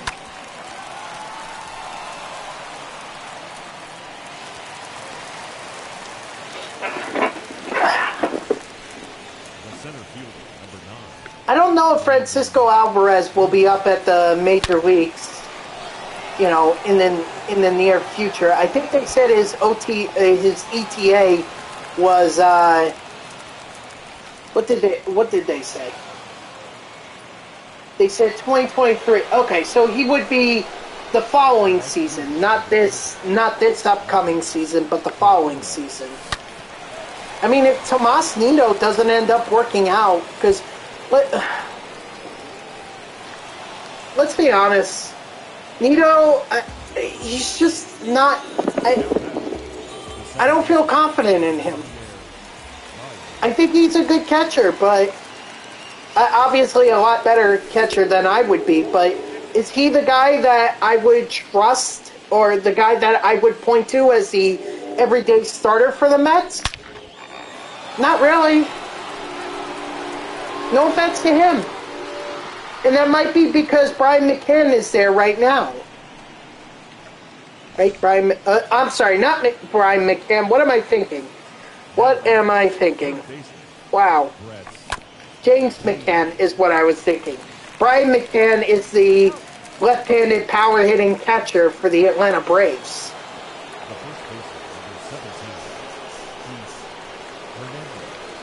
But even still, even if James McCann wasn't there, would I point to Nido as the guy to be the everyday starter? Not really. It's just like, to me, I guess I have this idea that a catcher needs to be like Mike Piazza. Needs to be able to hit a lot of home runs.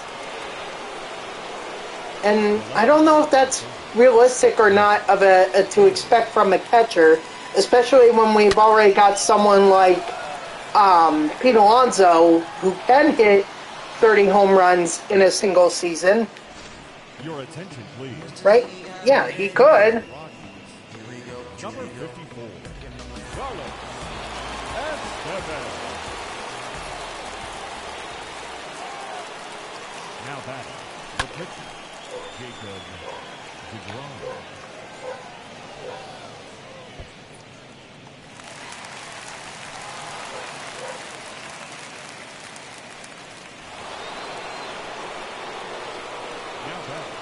Oh my god, could the ESPN app just cooperate with me for like 2 minutes?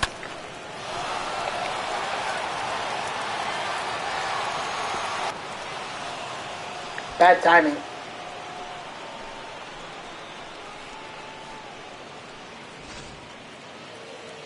Yeah, he had 37 home runs this year, which is actually a lot more than I thought. I thought he just had 32. But this year he had 37. Ladies and gentlemen, please join us for the traditional 7th inning. Leading off for the Rockies. I love that Jacob DeGrom only has 60 pitches through 7 innings.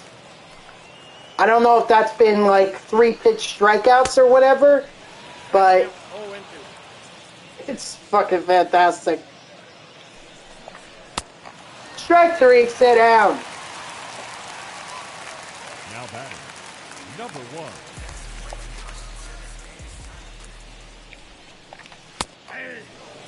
So I don't know if you necessarily need Nito to be that power guy for the Mets when you already have someone like Pete Alonso. But with that being said, would I like to see Nito, improve his stats or whatever? Yes, before I could say he's the starting catcher. Maybe James McCann is that stopgap,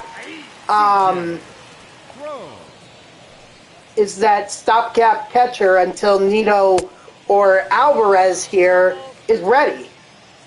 Or maybe even Mezica. Patrick Mezica.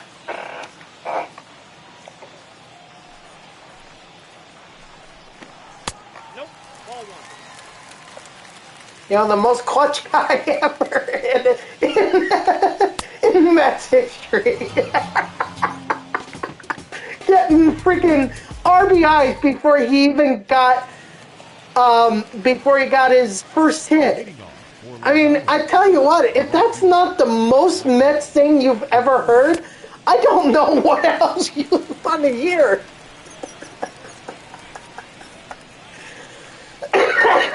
Excuse me. It's just too funny.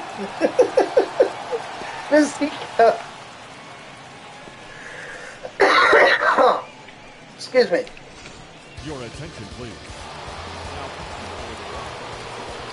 Number 63. Okay, well, not as many at-bats this game as for as the last game. I mean, the last game was kind of an exception because that was 8 freaking plate appearances. That's like nuts. I mean, we were just dominating the Colorado Rockies in that last game. That's for sure.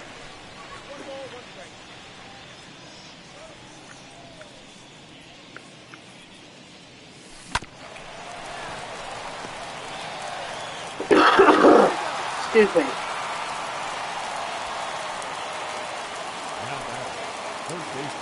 Anyway, let's see what's going on Twitter.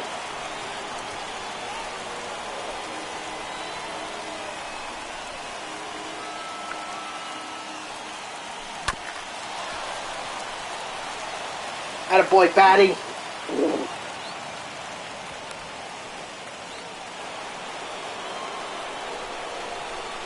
first baseman, number 17, Pete Hernandez. Woo!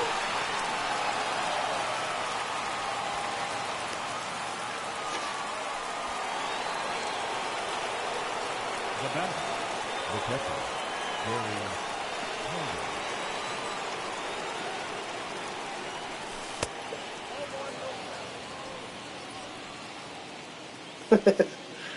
Sorry, I follow Ben Verlander after he raided me that one time, and he apparently someone in a tweet told him, do not like this tweet, do not comment on this tweet.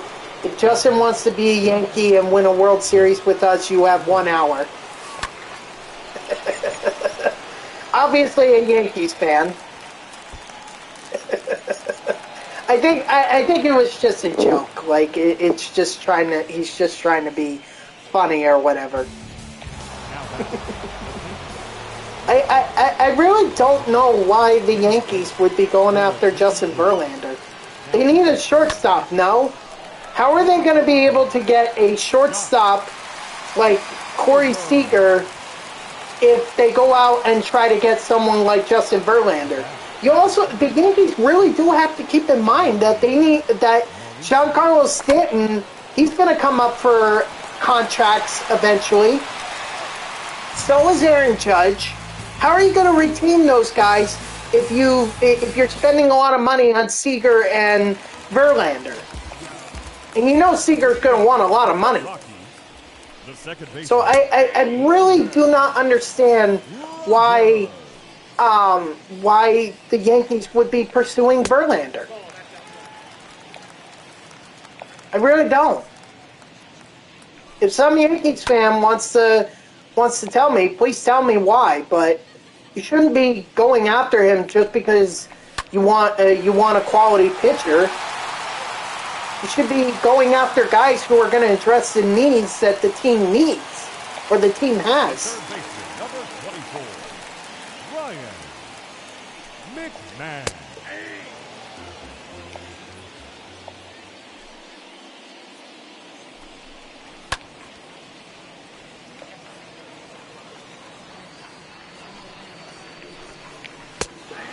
Strike 3, sit down. I'm just trying to avoid that graphic that keeps popping up in the bottom right corner. I am really trying hard not to focus on that right now.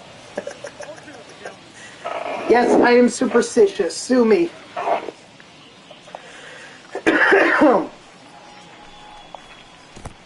Strike 3. Sit down.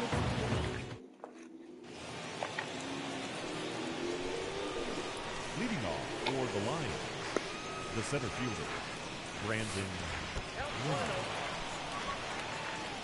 A little close.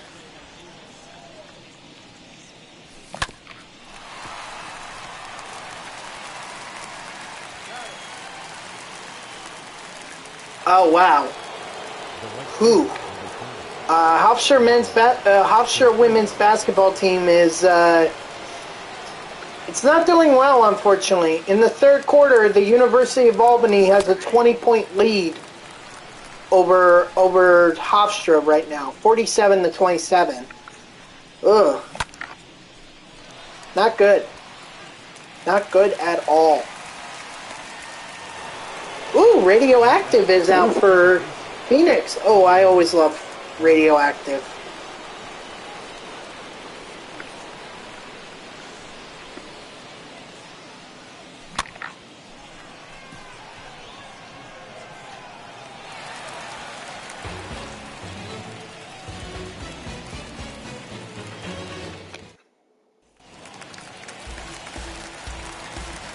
Leading off for the Rockies, the right fielder, Charlie Blackman.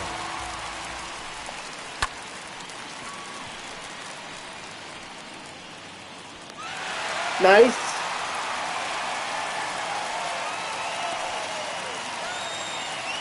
The catcher, number 35, Diaz.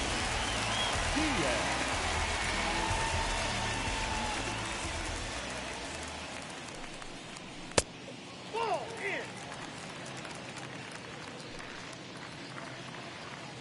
in. This is interesting. Oh no. Oh no. No! Oh, Jacob deGrom, I am so sorry. Oh, man. That is a straight kick in the balls. That's why I did not want to mention the perfect game right there. Oh, gosh. And we get a double play to end it. Oh, gosh. I'm sorry, Jacob. Tried to get you the perfect game there. Still got a quality start. Like, 9 innings, a complete game shutout, 20 strikeouts. That's still a good game. Thank you for joining us.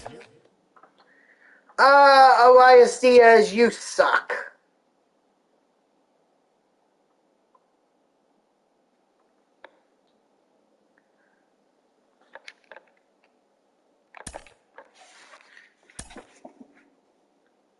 And no one got parallel XP.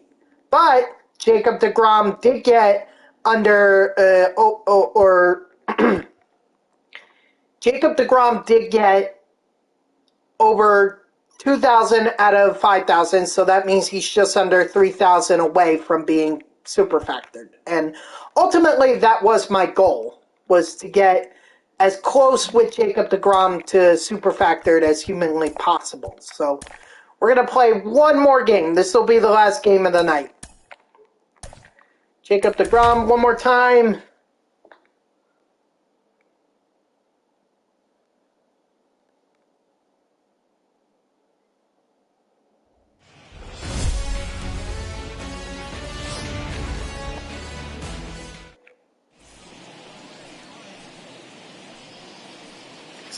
Leading off for the Lions. All right, let's do this.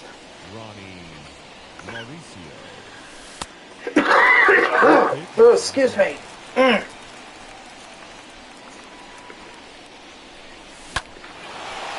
Attaboy, Mauricio. That's how you kick it off.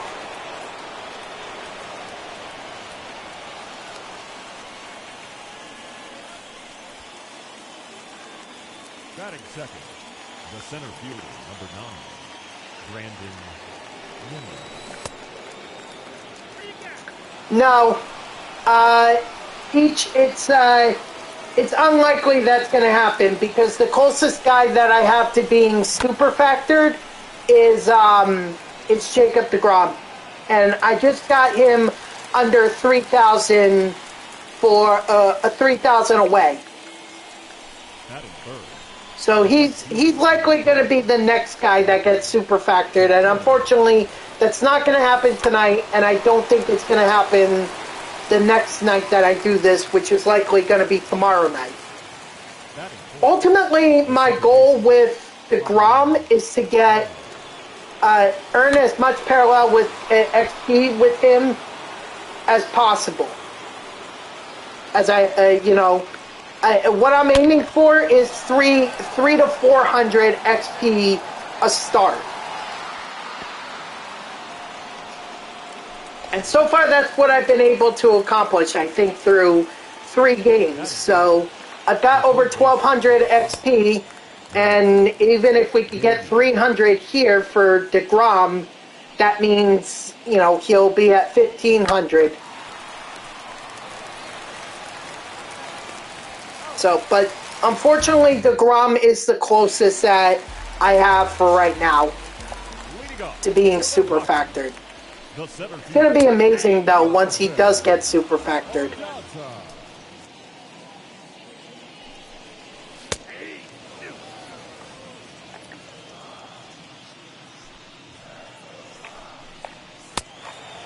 Strike 3, sit down. Batting second, the shortstop, number 1. But I can tell you that I still have 3 Mets that are superfactored, and that's Pete Alonso, Mike Piazza, and Dom Smith. So we've already got 3. I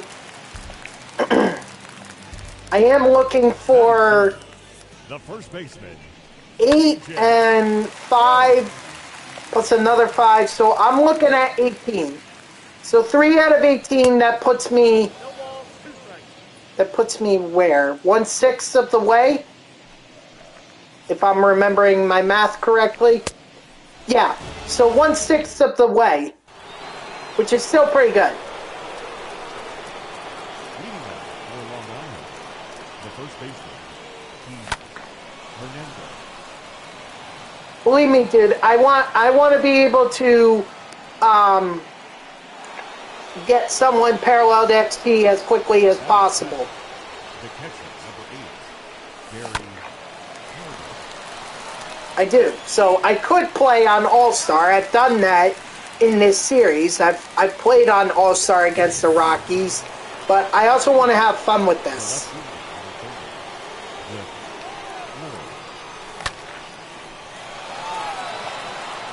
Oh, tell me that's out.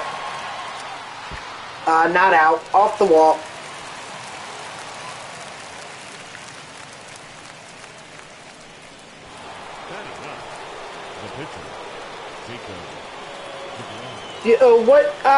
What players do you have superfactored, Yoet's Peach, if you don't mind me asking?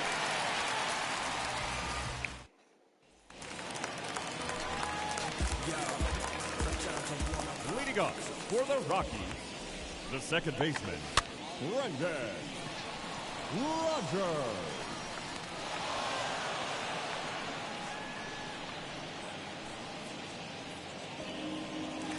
Because obviously I have a lot more superfactored than what I'm doing with the Mets. Like, I have Corbin Burns, monthly awards flashback, that's superfactored.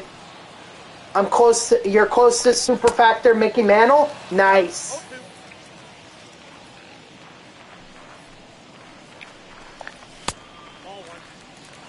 You know, I also have Vladimir Guerrero Jr., his monthly awards card, that's superfactored. The first card that I ever had superfactored was Ken Griffey Jr., his 42 series card. Batting sixth, the left fielder, number 9. Chipper Jones is superfactored.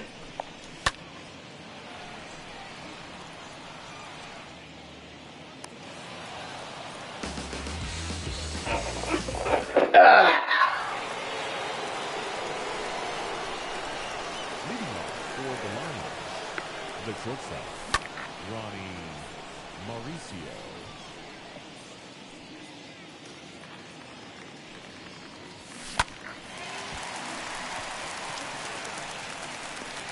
Come on, Mauricio.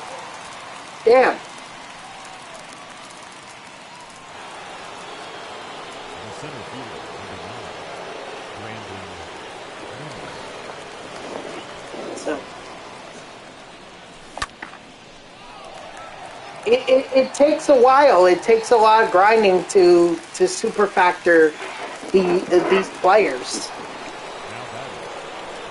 You know, unfortunately, you can't superfactor them in 3 hours. That's not how it works.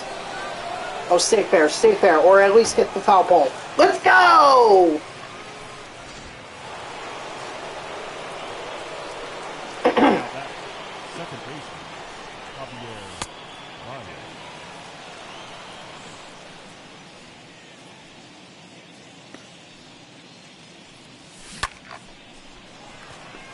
If that's gone, I'll be shocked. Yeah, I didn't think that was going to be gone. Yeah, but it's difficult. It's difficult. I mean, rookie only gives you one time, so, or times one, and not to mention play versus CPU is the same way. If I was in ranked seasons and if I was playing on All-Star, I would have a much higher multiplier.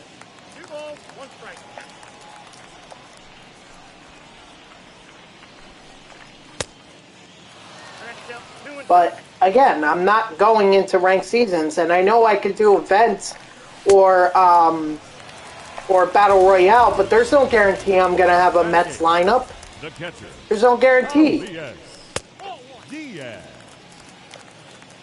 And also, like, for those kinds of things, I'd rather save those for actual grinds. Like, this is not a serious grind for me. This is just me trying to build a superfactor team using all Mets players. So this is not that serious for me. Batting ninth, I mean, I obviously want to get it done, but is this the biggest priority for me right now? No. This is just something fun for me to do, something that, you know, I can hope to I can hope to entertain you guys with.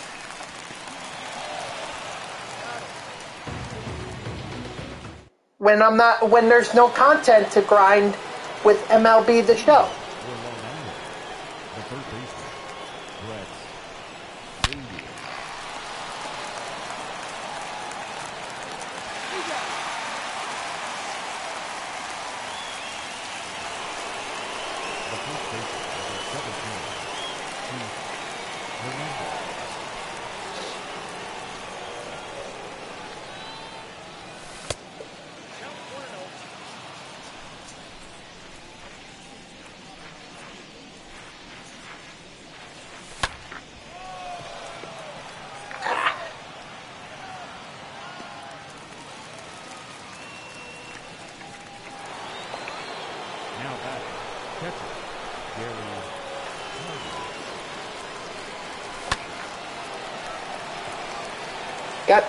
Got good PCI on that, but yet not gonna be a home run.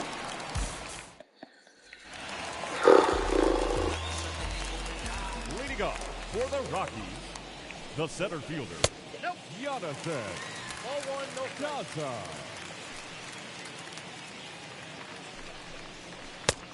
Ball, that's out.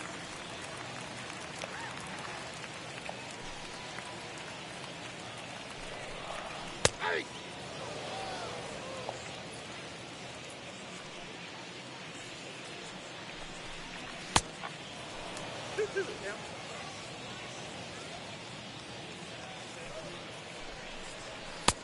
Strike three, sit down.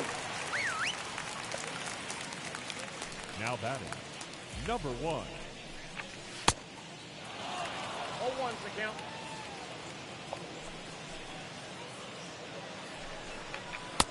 I got a ball, one strike.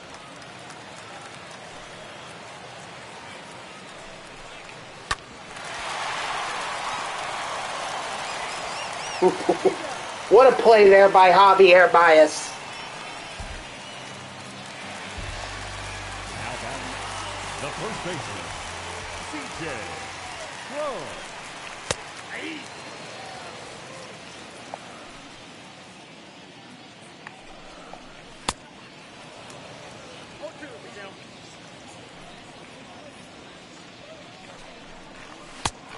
Strike three, sit down. I do think that team builds are a great way. Like, even if you're not focused on building a team, you know, you could do these games and get a lot of XP. So if you're still trying to level up for the for the 8th inning program, team builds are certainly a great way to do this.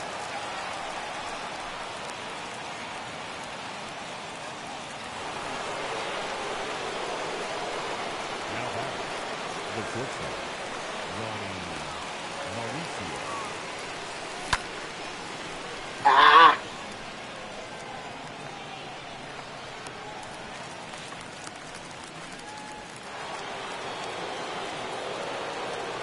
Now batting, the center fielder, Brandon.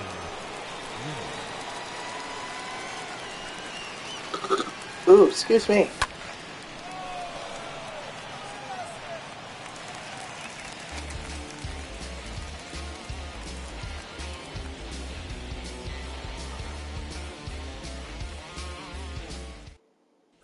Let's see. Leading up for the Rockies, the second baseman. I don't know. There's really nothing on Twitter right now. But I guess I have to really focus on this game.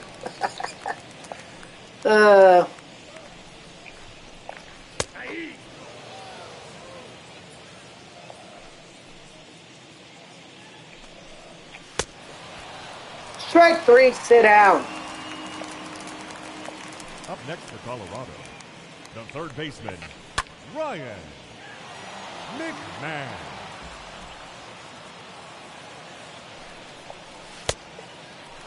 ball, 2 strikes.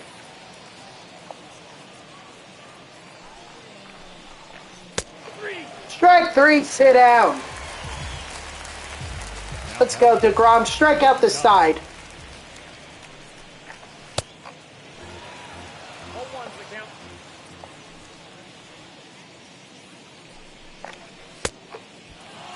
No ball, 2 strikes.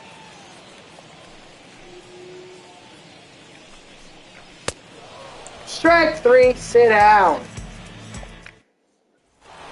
Degromination, that's the only way to describe it. Just complete and utter degromination. Right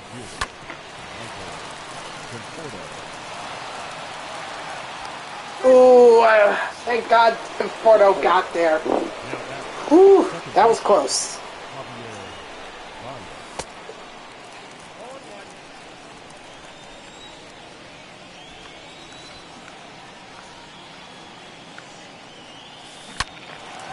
I can tell you guys that with my main lineup that you've seen, Aaron Judge is probably the closest that I have to superfactoring in that lineup.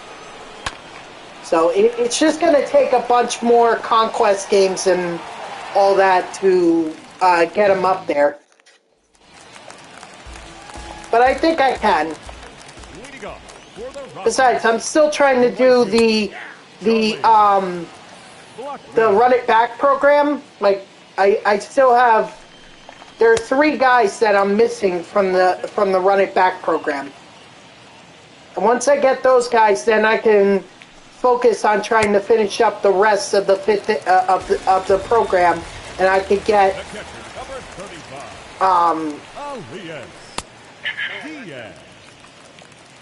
Why am I blanking on his name right now? This guy used to be a Mets top prospect, and I can't even remember his name right now. Either way, and there are others too. There's Carpenter that's part of that. I think Valenzuela is also part of it. So that'll eventually come in another stream. But first, I need to get the 3 remaining guys that I'm missing. You should have them here, by the way. Or a notepad that says, yeah, I got it right here. Let's see. So from the Run It Back program, I still need Jason Hayward from Atlanta. I need Luis Severino from the Yankees. And I need Eugenio Suarez from the Reds.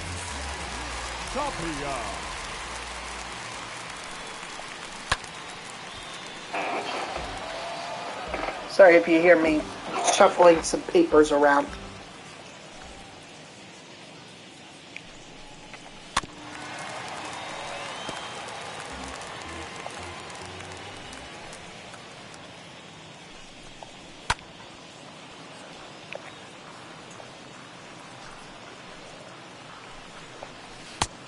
Count is 1 and 2.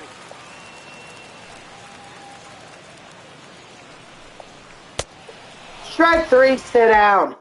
Ladies and gentlemen, your attention please. Now, number 63.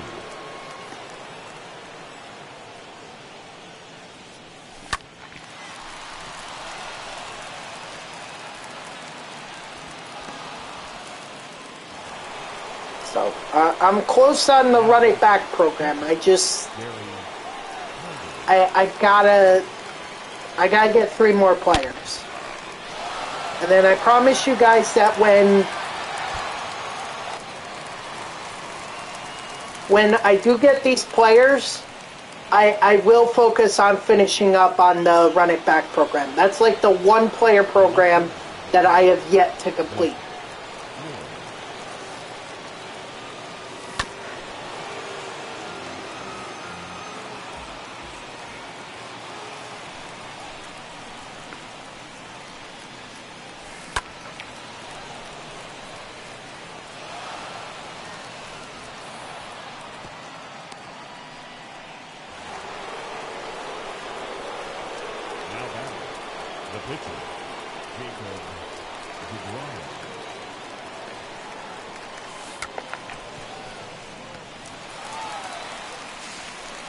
That is really dumb. Why would you not go home first? You could have prevented me from scoring that run. But that's what I knew they would do that. I knew that they would be more focused on trying to get the pitcher than they would the runner who was running home. Like, the AI is so predictable yet so wrong. Any average baseball player in that situation would have just gone straight home with it. They wouldn't have even, tried to get the pitcher on that. But for some reason, the AI in MLB The Show says tag the runner going to first, then try to worry about the runner heading home. Makes no sense.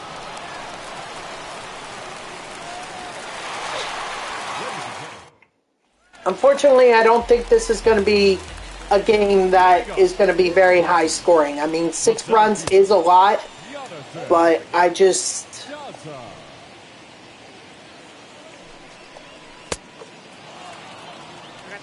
don't see how we can score any more runs. We're in the 7th inning at this point. We only have 2 more. But at this point, my focus for this team build is all about Jacob deGrom. So, like I was explaining to It's Peach here, my goal for deGrom is just to get as close to halfway as I possibly can. I don't think I'll be able to do it with this game. I think it'll come in the next game that I do for the team build, which in all likelihood will be tomorrow. Barring anything that MLB The Show comes out with. A new event, a new player program, something like that.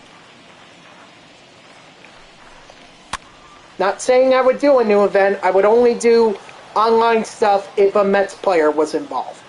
But so far there haven't been any Mets players involved in online play since Billy Wagner was put in the ranked seasons, or as the ranked seasons reward.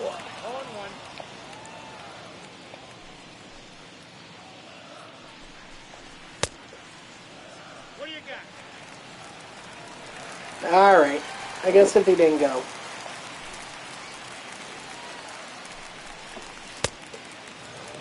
That's count 1 and 2.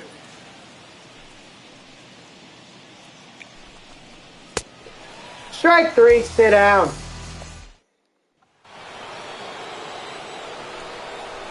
Leading off for the Lions, the second baseman, Javier Vaya.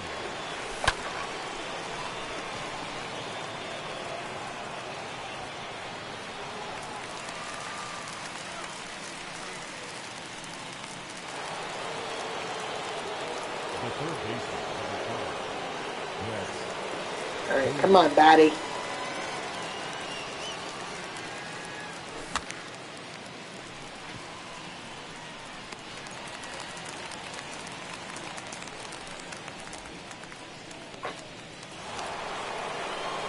first baseman, number 17, Hernandez. It's funny. You would think that with the score being so low that some guys like Keith Hernandez wouldn't have 3 for 4 games, but apparently he does.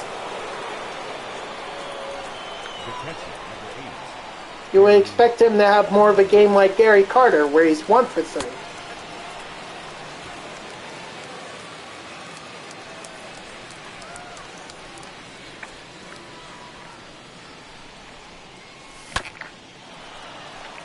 Or make it 2 for 4 now.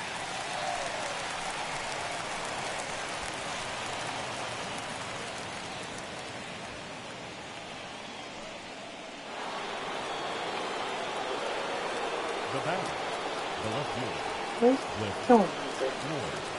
Sorry, I just hear the sink going in.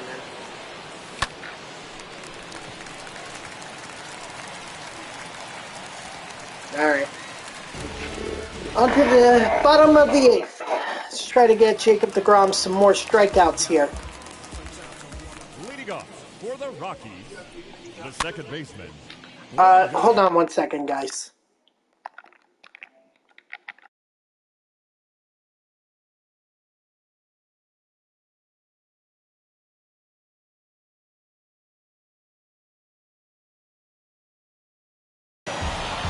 Roger.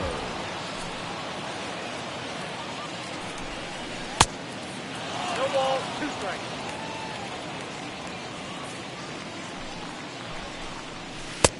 Oh, that's 6 out.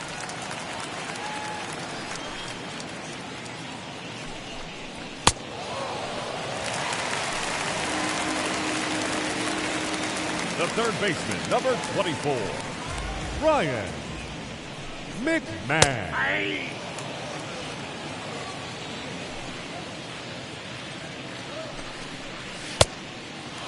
No ball, 2 strikes.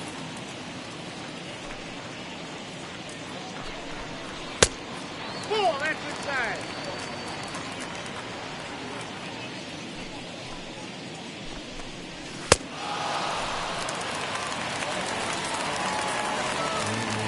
Now batting, number 9.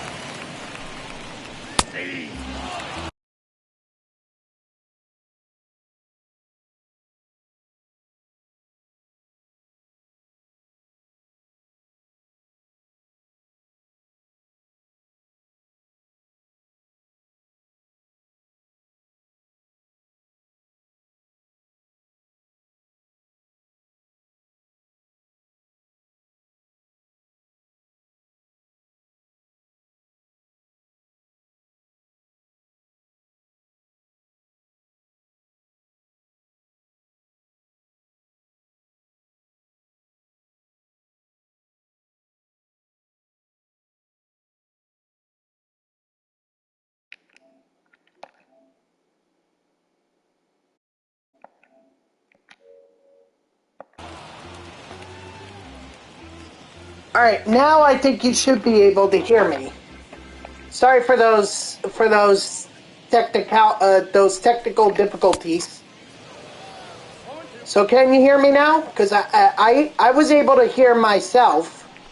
Like I listened to my stream and I was able to hear some sound. So you should be able to hear me now. Leading off for Long Island. Okay, good.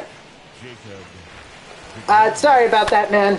How you doing?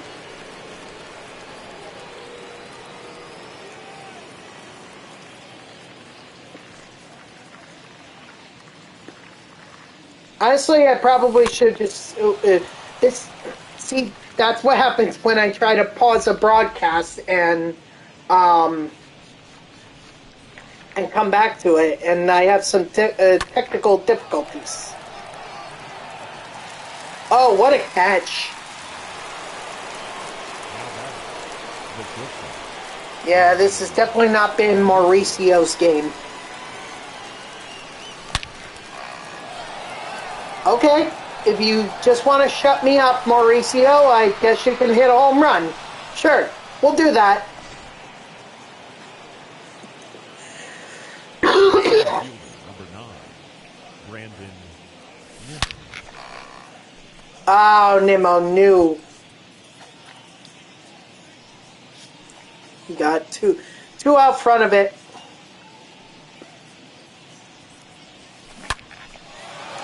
No, he did not. Are you friggin' kidding me? Brandon Nimmo with a friggin' home run? Holy shit.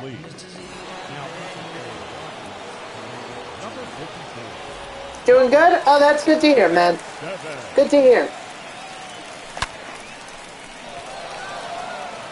Oh, this is a high one. Is it a deep one, though? No, it is not.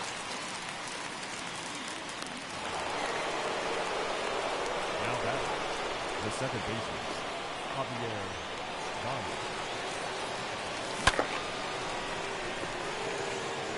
All right, well, last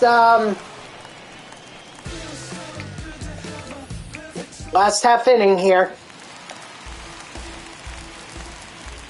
Leading up for the Rockies, the right fielder, Charlie Blackman. What's Sky Zone? 0-2 is the count.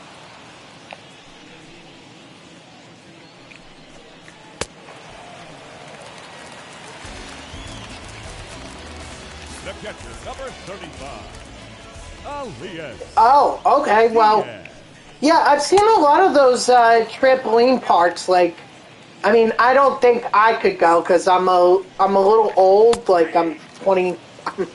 I'm in my mid-20s, so me going just probably would not. It'd be a little weird. Your attention, please. Hitting for the Rockies, But number 4. yeah, I've seen those, and I've heard a lot of people say they have a lot of fun at those trampoline parks. They're just a bunch of trampolines, right? You just. Well, I mean, he jumped with you, like he jumped. The count is 1 and 2. Like he was jumping with you? Interesting. I mean, I don't know. I don't think I would do it personally. But hey, it does really sound like a lot of fun. I'm sorry to end our conversation there, Eric Boy, but this is the end of the stream. So I'm gonna call it. So thank you to everyone who tuned in, even if it was only for a moment. I greatly appreciate it. If you haven't done so already, please be sure to follow me here on Twitch and/or subscribe. Either one would make me a very happy person. If you're watching this on YouTube, thank you so much for tuning in. I hope that you subscribe to my channel and turn on notifications. That way you know when I post my videos.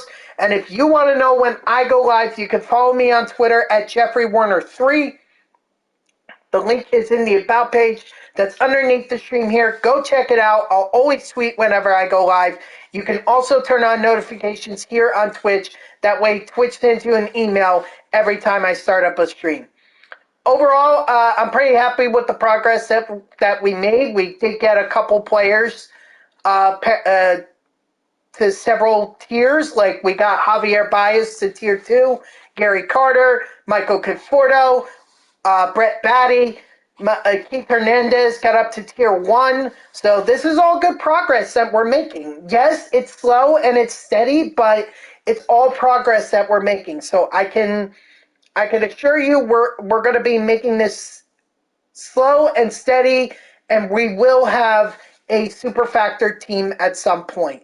I hope you'll tune in tomorrow at 6 p.m. Eastern. We are likely going to be doing this again. And until then, guys, have a great night.